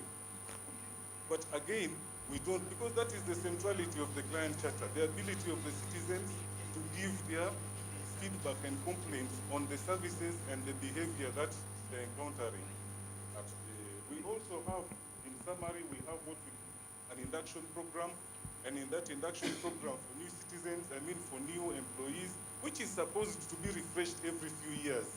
But probably because of resource challenges, we have a code of conduct that very clearly states how citizens, how employees of government should behave in relation to their citizens. The key values, the key principles that should guide us are all stated there. So I think the local government should be advised to. Yes, and finally. So I think let me stop there. Thank you. Be able to stop for now. Thank you so much. Thank you. You almost became a panelist,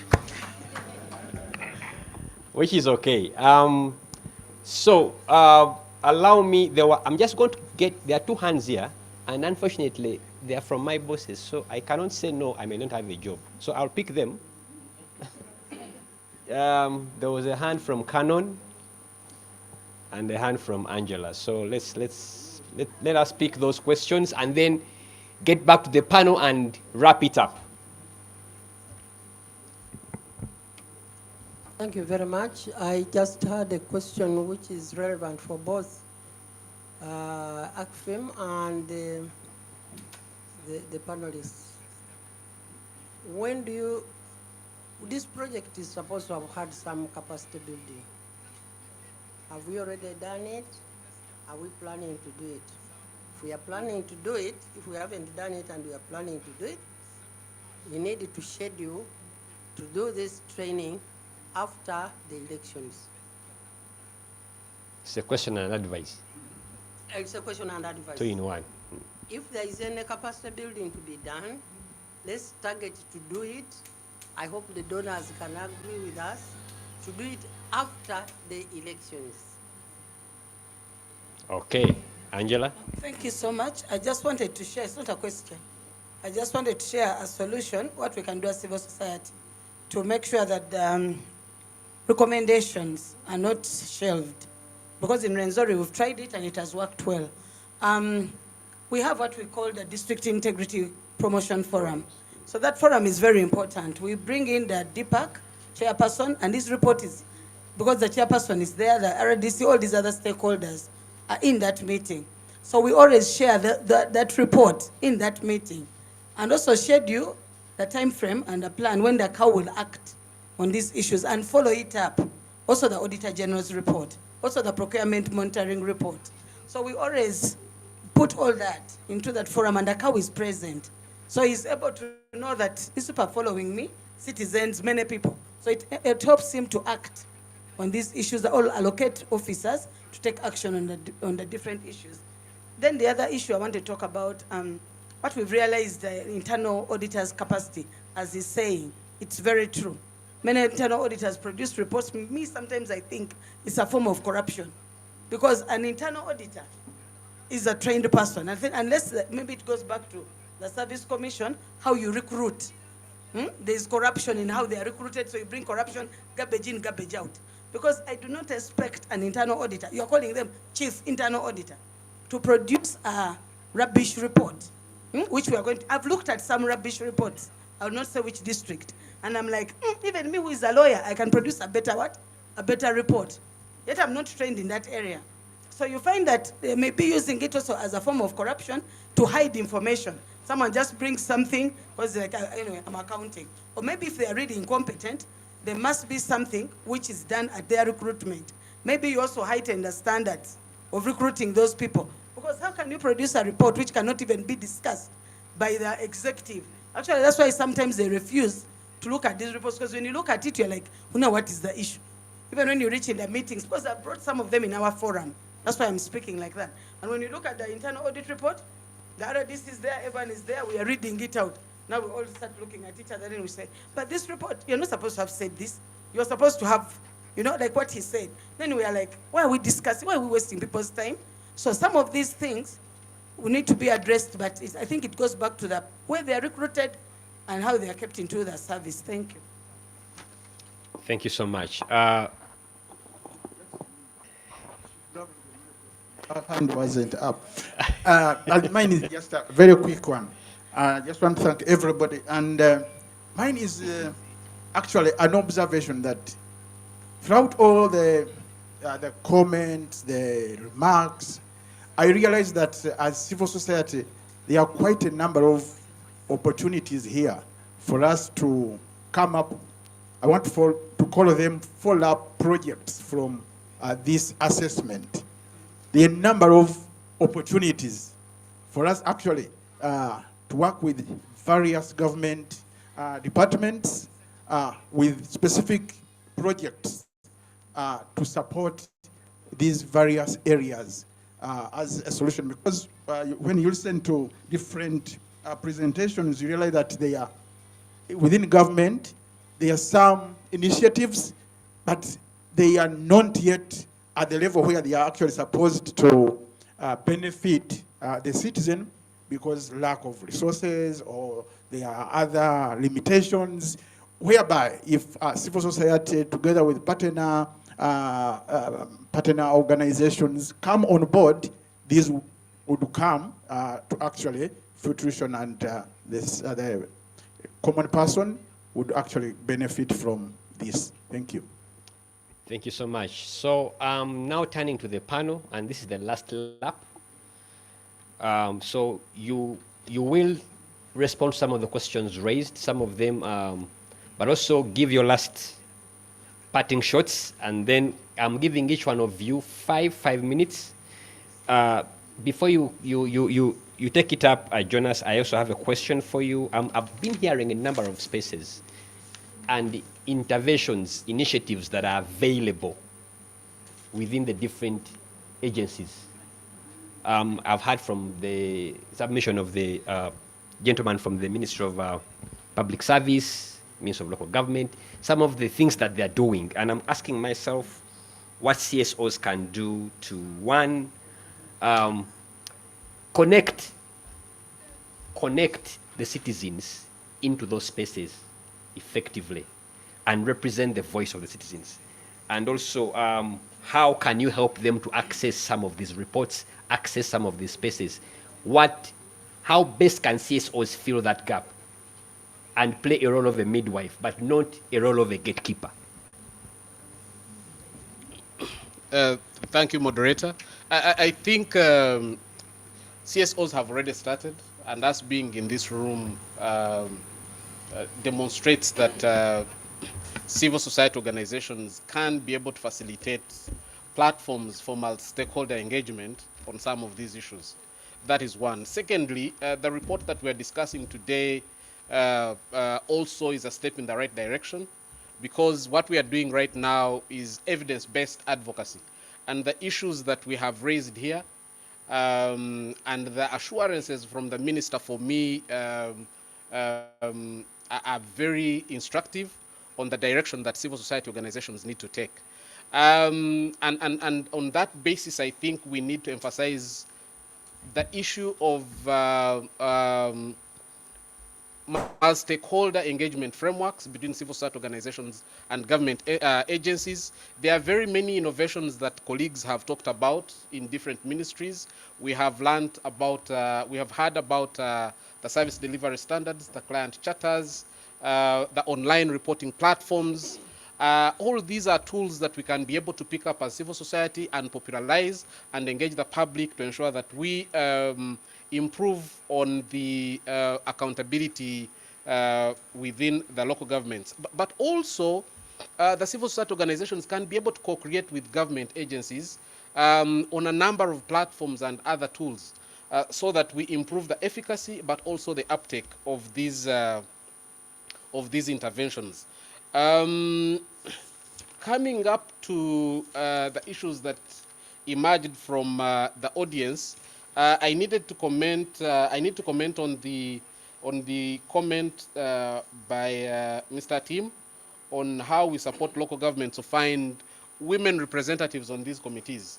It has been a challenge. In some local governments, you'd find one woman, no woman, 4 women. And these are varying representations. But for me, my personal observation is that in some cases, there is laziness, to put it bluntly, laziness on part of the district officials who are selecting some of these individuals. Because I want to believe that a district that has a population of 400,000 people, 200,000, 100,000, that you can fail to get a woman with a A-level or equivalent to be a member of the Lgpac, I find it difficult to believe. And given where we have come from with women empowerment, education of the girl child, and the different programs that we have had over a period of time, I want to believe that if we looked for them, we can't fail to find them. And therefore, we need to emphasize the issue of compliance in as far as appointment of women to those committees are concerned. My parting shot is that there is a lot of goodwill on part of government, and anybody who has heard the minister speak this morning notes that government is willing to take different steps to ensure that Lgpacs can be able to realize their full potential. And therefore, my call to civil society organizations is that we need to continue engaging. We need to continue engaging. We need to continue engaging. We need to continue engaging. I thank you. Thank you so much, Jonas. Let me come to Richard. You had a couple of questions, your parting shot, but also your platform. How can that platform leverage stronger collaboration? Because it looks like local governments, you need to bring on board other actors to move this mountain. Thank you. Very interesting, and I'd like, I think, to start with our platforms. So our platforms are really open. So we are open to working with our partners and stakeholders, but we will also be intentional in specifically targeting the work of the local government public accounts committees. But we also have other issues with the district service commissions. So we also want to see how to marry these two. But specifically, for this conversation, we have discussed the aspect of qualifications. And I do not want to be looked at as someone that is opposing this discussion. But we need to be very careful when we discuss the issue of qualifications of members of the Lgpacs, aware that at parliament level, the minimum is A level, yeah? And we have MPs on these different committees. So we can get into another discussion, okay, the chairperson has a PhD, the members. But so we need to have an honest discussion on the composition. We're already struggling with local governments where we cannot find women to represent. That is just one aspect. And now we are putting another one, women that at least have A level. And we are still failing to find those ones. I'm telling you, we developed a policy brief on qualifications for local government political leaders, for councillors. We went to parliament, we had discussions. The president said this will not work.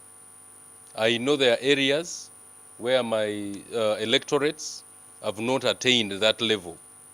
And we want everyone to participate in the governance of this country. We want everyone to participate in the accountability of this country. So there could be in communities or in society individuals that have not even attained O level, but their reasoning is bigger than some of the people that have completed A level. So while we discuss the aspect of the qualification, do we advance? First, we are looking at issues of composition. We are not yet there. We are still struggling even at A level. And now we want to elevate it to degree or masters. So let's look at the different parameters. I know I'm saying this towards the end and I may raise a lot of questions. You may even miss lunch. Absolutely. But it is something for us to really be open about and look at some of the local governments, for example, in the Karamoja sub-region, look at the illiterate rates, and then, but also to encourage collaboration. Like I started with, as the local government association, we are open to work with you. We are open to work with the different partners. Get to us and we shall advance these issues. I want to make our commitment in terms of advocacy. Just the other week we were in parliament, and the minister the other day responded to our petition. So there are some gains in there. And I will tell you there is no free lunch. The work that we had to do around that petition, we put in quite some work. But it is an advocacy that we will continue on the financing for these statutory bodies. The local government public accounts committees are the ones that we are talking about today.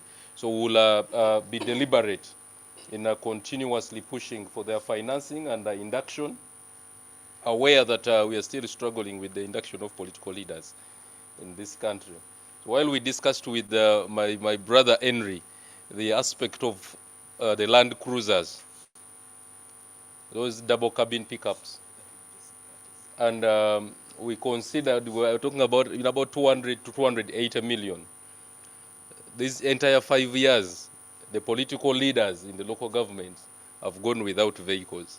And the government just secured, through a supplementary, 35.2 billion to procure vehicles for 176 political leaders in the local governments.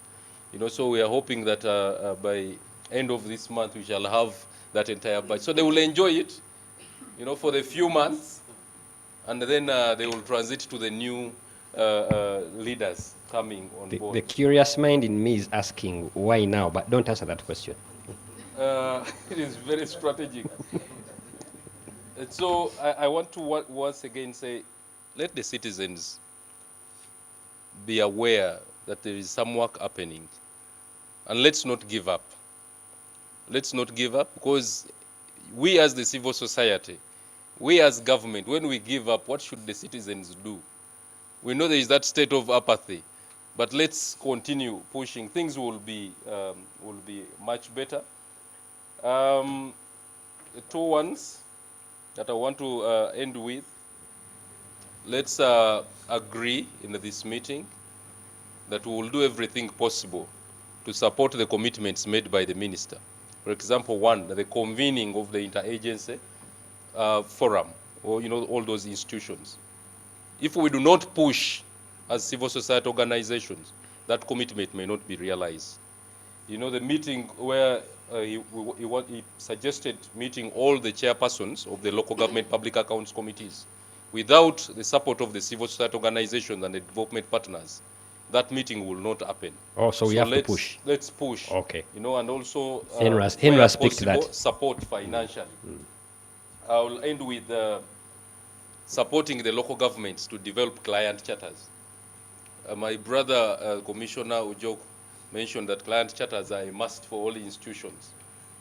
And these client charters are supposed to be put in the open, where you don't have to keep carrying this copy, but they're supposed to be published on notice boards, where you know what you expect from the local government. But many of the local governments do not have these charters.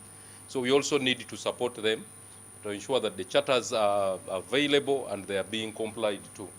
I want to thank you, ACFIM and the other partners, for organizing this launch. Thank you so much. Thank you very much. Training institutions, yes, we are already working with the Uganda Management Institute. We have trained over, I think should be about 40 or 50 local government public accounts committee using Uganda Management Institute. We have invited them to come to UMI, facilitated them fully for a whole week in terms of paying their per diem, their transport and everything. But just like I told you, immediately you train them, their term of office is expiring, and so you have, because their terms of office also expire differently depending on how they were brought in. But we're not going to give up. With your support, please, let's work together and we improve on their capacity. That training manual needs to be updated. That's another level because it was done quite some time. Some things have now changed, so we need to update it. Which capacity should we build first? Is it a Lgpac? Is it internal audit?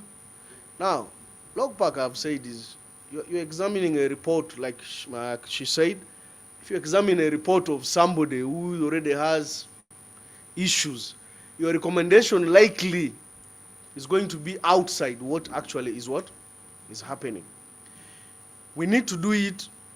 We need to start with building capacities of the internal auditors and the councillors. Then the local government public accounts committee can come in.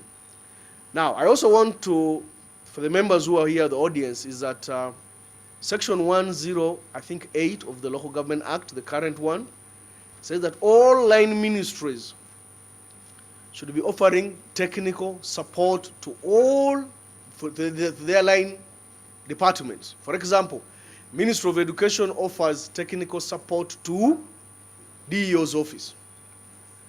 However, of late, it is almost not there, the technical support. Every time you see line ministries going to the field, it's either investigation or there's a launch of a project. But in terms of technical hands-on support, it's very minimal. Because you see, for example, if you look at engineer, it's supposed to be provided hands-on technical support by Minister of Works, how to do bill of quantity, how to do supervision, how do you issue certificate.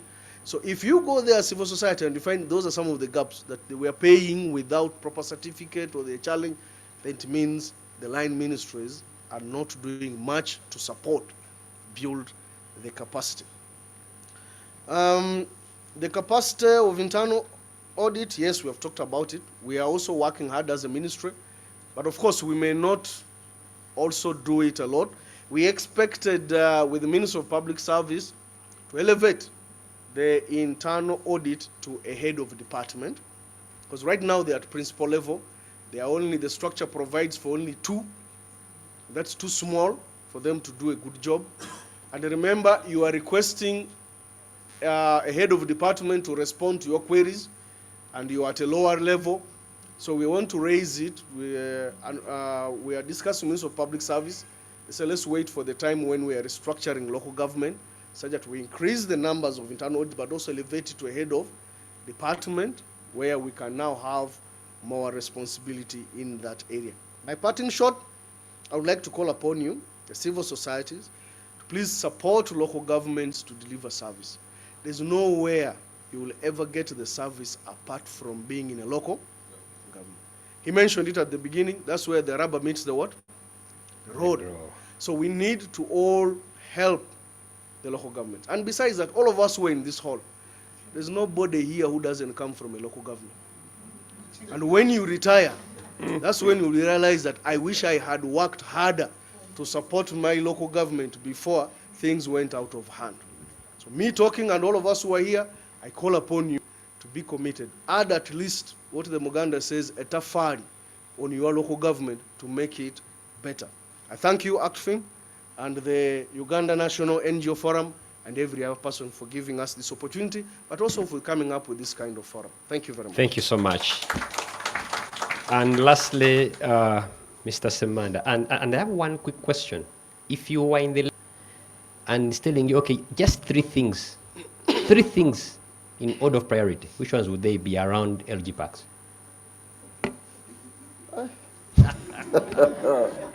This is very interesting. All right, firstly, let me respond. There was an issue which I had to respond to. One of the questions was wondering whether when we assist the local governments to respond to Auditor General's reports, whether we are not placing ourselves in a position of conflict. And I want to assure you that that is not the case. And I just want to give you an example. If the Auditor General raises an issue and say, you know, we have not the district is not paying its suppliers, for example. And then they respond by saying, you know, the funds were not available, so they couldn't pay. I think that's not acceptable.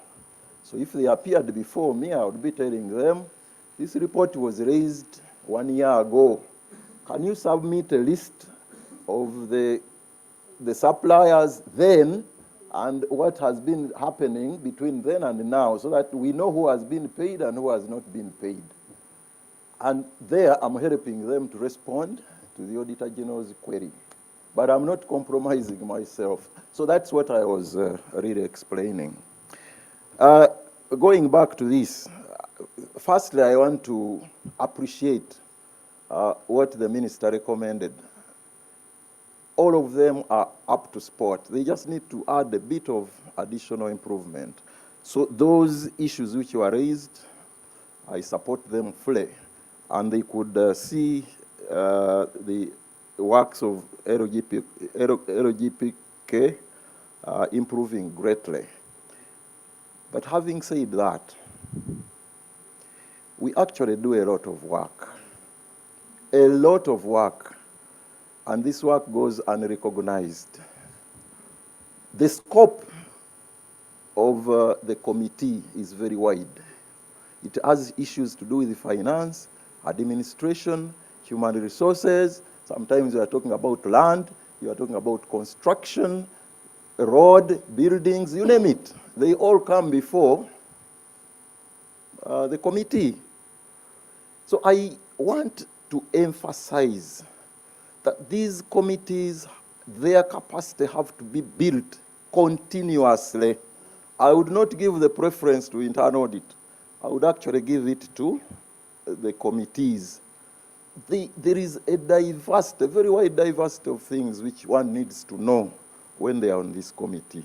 So please, as a priority, you're asking me about the three things. That is priority number one. Priority number two, that regards internal audit. Internal audit can decide to withhold information from the committee purposely. She was mentioning, when you look at the report, sometimes you wonder, you interpret that, you know, they are just withholding. They are not bringing out the issues which should come out. Now, in the structure of the law,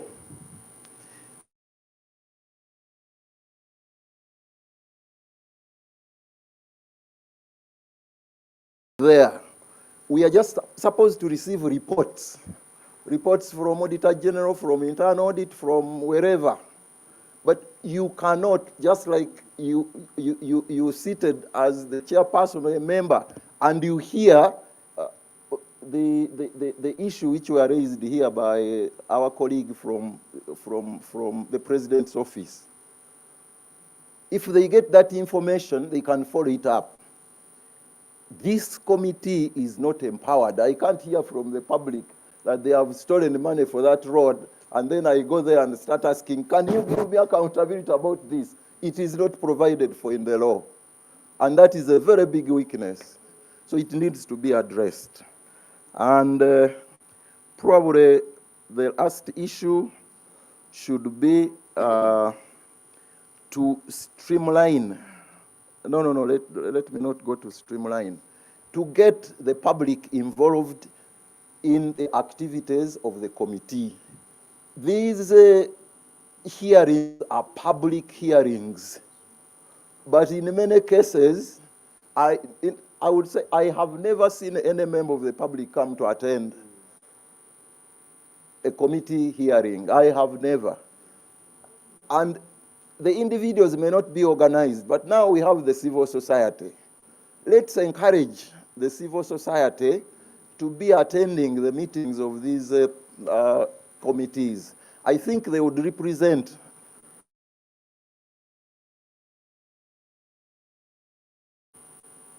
I think I would feel comfortable. Particularly the last one, because they will help us also to disseminate. The reason why the public has to attend is to ensure that they are informed about what is going on in these committees. Thank you. Thank you. Thank you so much. I want to thank, I really want to thank the persons who have developed this report and the responses which we have received from all the parties, and particularly the fact that the minister was here personally to deliver what they intend to do about this. I'm very grateful for this. Thank you very much. Thank you so much. Once again, a round of applause for our panel. Yes, you've done a wonderful job. So allow me to retire the panel as we come towards the closure of the activity. So please take your seats. And thank you so much. You missed the photo moment. As a panel, you would have had a photo moment, but you've missed it. They have retired and they just moved away. You would have claimed your rights. Okay, one last activity, and then we break for lunch. We're supposed to close officially, not adjourn, but close. So with us, we have the director from the Auditor General, who is Director Shira Semgoma, who is representing the Auditor General. I think she's in the house. Is she around? Oh, yes, please. Please, you're welcome. Come and give us the closing remarks so that we can officially earn the lunch. Thank you.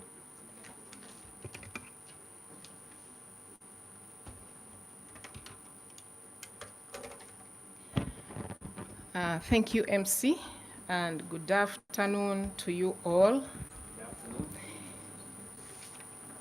Yes, maybe before I make the closing remarks, you've already introduced me. My name is Sheila Naku Semgoma, the Director of Audit, in charge of local government audits. Yes, there was a question that I think was directed to Auditor General regarding the content.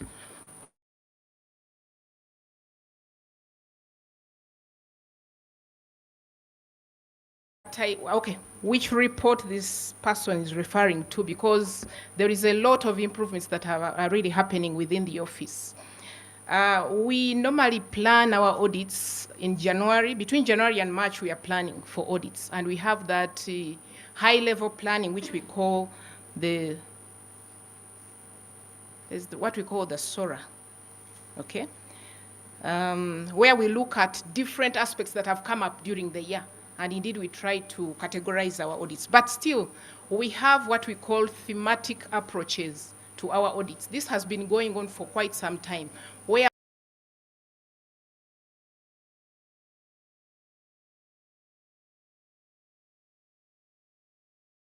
PDM, Okay, that's a thematic area that we see across the entire local government. And we report on that. We prepare thematic reports. At the same time, individual entity reports, we bring out findings that have happened across the different local governments. We also have what we call focus areas. We focus our audits.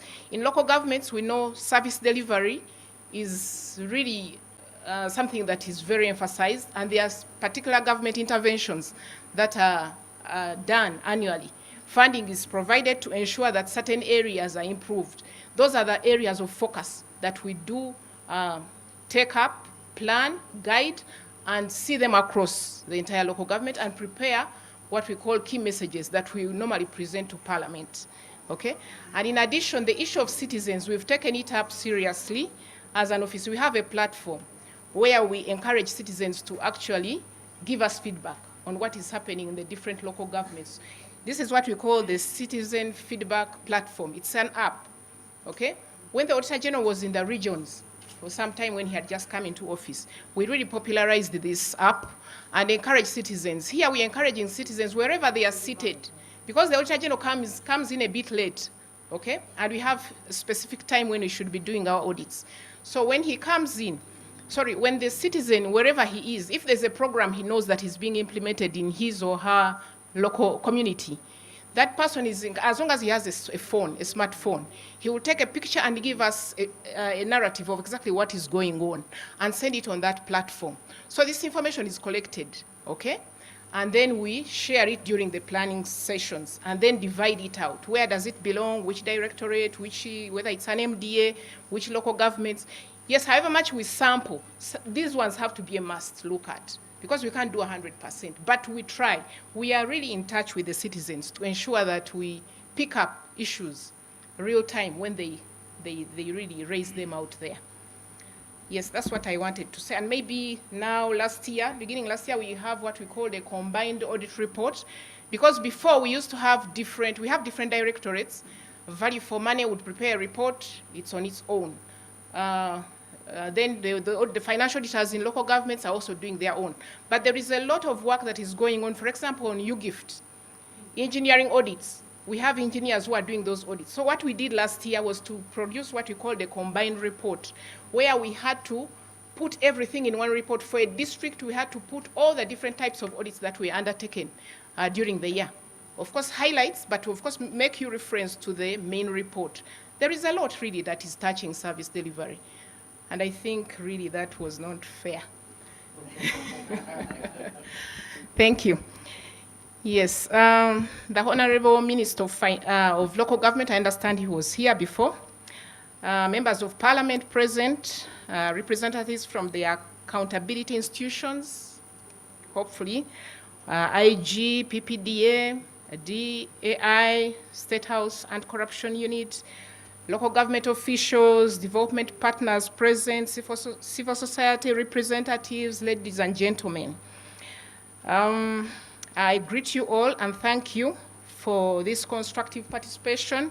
Yes, I came in during the plenary, but at least I've heard what has been going on. I'm here to represent the AG, Mr. Edward Akol, who is not in the country, and he requested me to stand in for him. Allow me to retaliate the accountability chain that underpins our work by mandate the Office of the Auditor General, audits and reports on the public accounts of all local governments. Our reports provide evidence, the basis upon which the local government public accounts committees examine the accounts, hold local officials accountable, and formulate recommendations. Lgpacs then report to the district councils, to the Minister of Local Government, and to the Minister of Local Government, who lays those reports before Parliament, closing the loop between independent audits, legislative scrutiny, and executive action at the local level.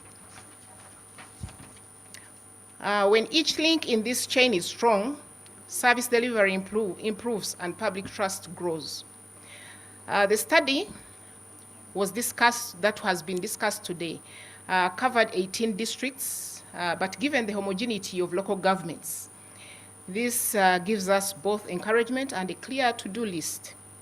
It confirms that Lgpacs established across the country face similar structural and operational gaps, ranging from incompetent committee composition, as we've had, gender imbalances, to irregular meeting schedules and delays in accessing audit reports.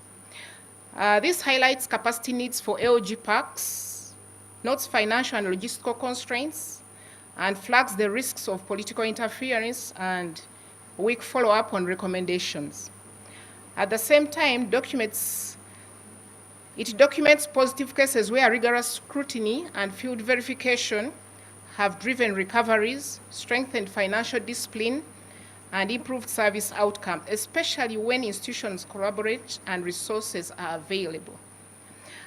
As the report highlights, as the report rightly puts it, Lgpacs remain a cornerstone of Uganda's decentralized accountability architecture. On our part as OAG, we will act on these insights through 5 practical commitments: timeliness and accessibility of audit information. We will continue to improve the punctuality, clarity, and usability of our local government audit outputs, so Lgpacs can deliberate without delay. As an office, we've just concluded, we had backlogs in the LLGs, those are lower local governments. I think the sub-counties and town councils, we've had some backlogs. Between March and maybe June, we've been working on those backlogs. We've covered 3 financial years, ranging from 2021, 2022 to 23-24. Okay, so we expect a total of 3,944 sub-county reports for that matter. And also for town councils, it was just 1 year, which was 23-24.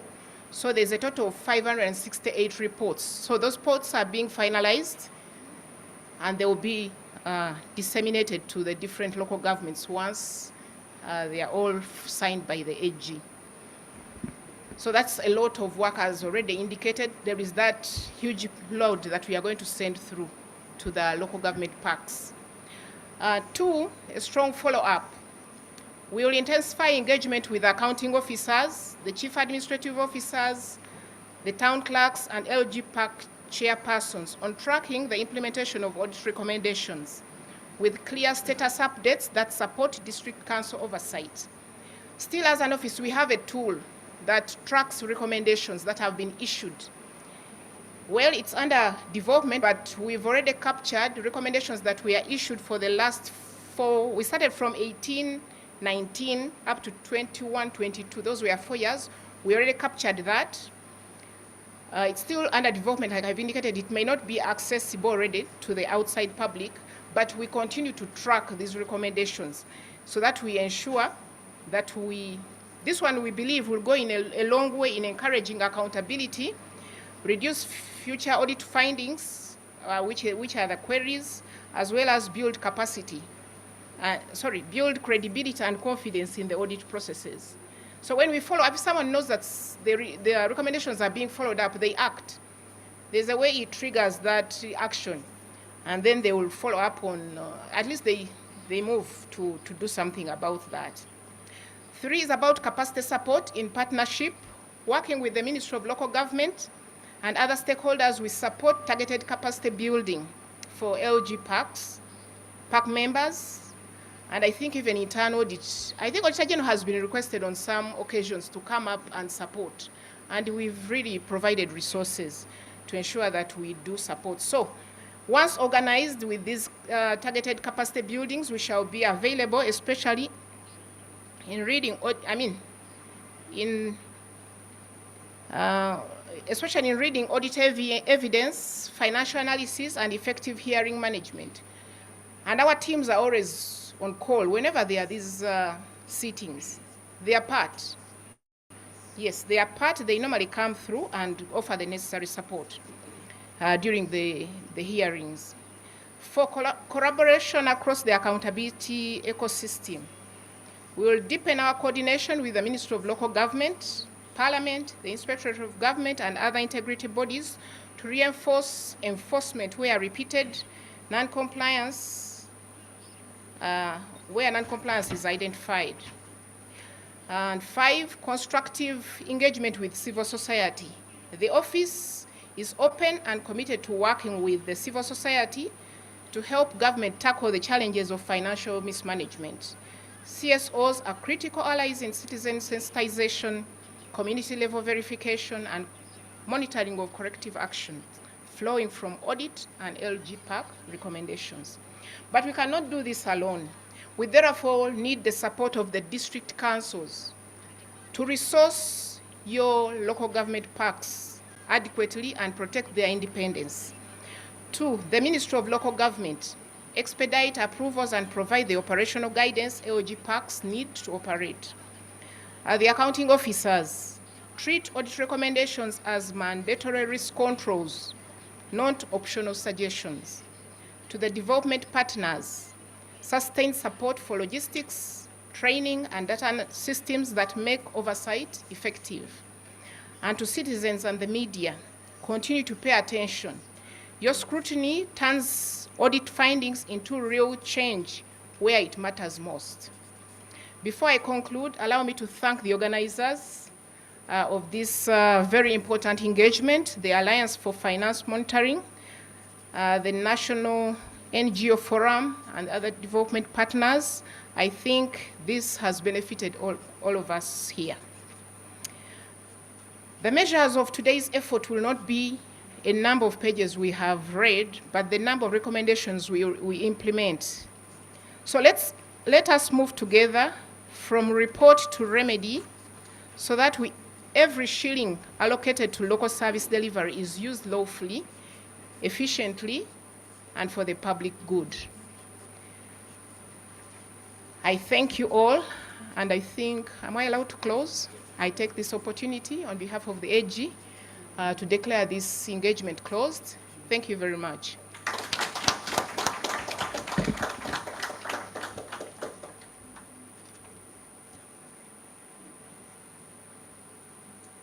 Thank you so much for the closure. So now I can only make announcements that are relevant at this point in time. So everybody has got a ballot paper, a coupon. So we should be having our lunch. Rose, directions to, I think it's down, the restaurant downstairs. You should be able to locate where the lunch is. You'll smell the aroma should direct you where we're having our lunch. Lastly, second last, we've uploaded the photos for the event. So you have to scan using your QR code. It is shared to be able to access those photos. For those of you who don't have a smartphone, I don't know how we can help you. Then lastly, we will share the report and also the actual, I think the actual report is available. Rose, is it? Yeah. So you have the actual report distributed, I think, on your way out as evidence that you came, you saw, you participated. And then we shall also share the report of this meeting so that we can continue to engage. Once again, thank you so much.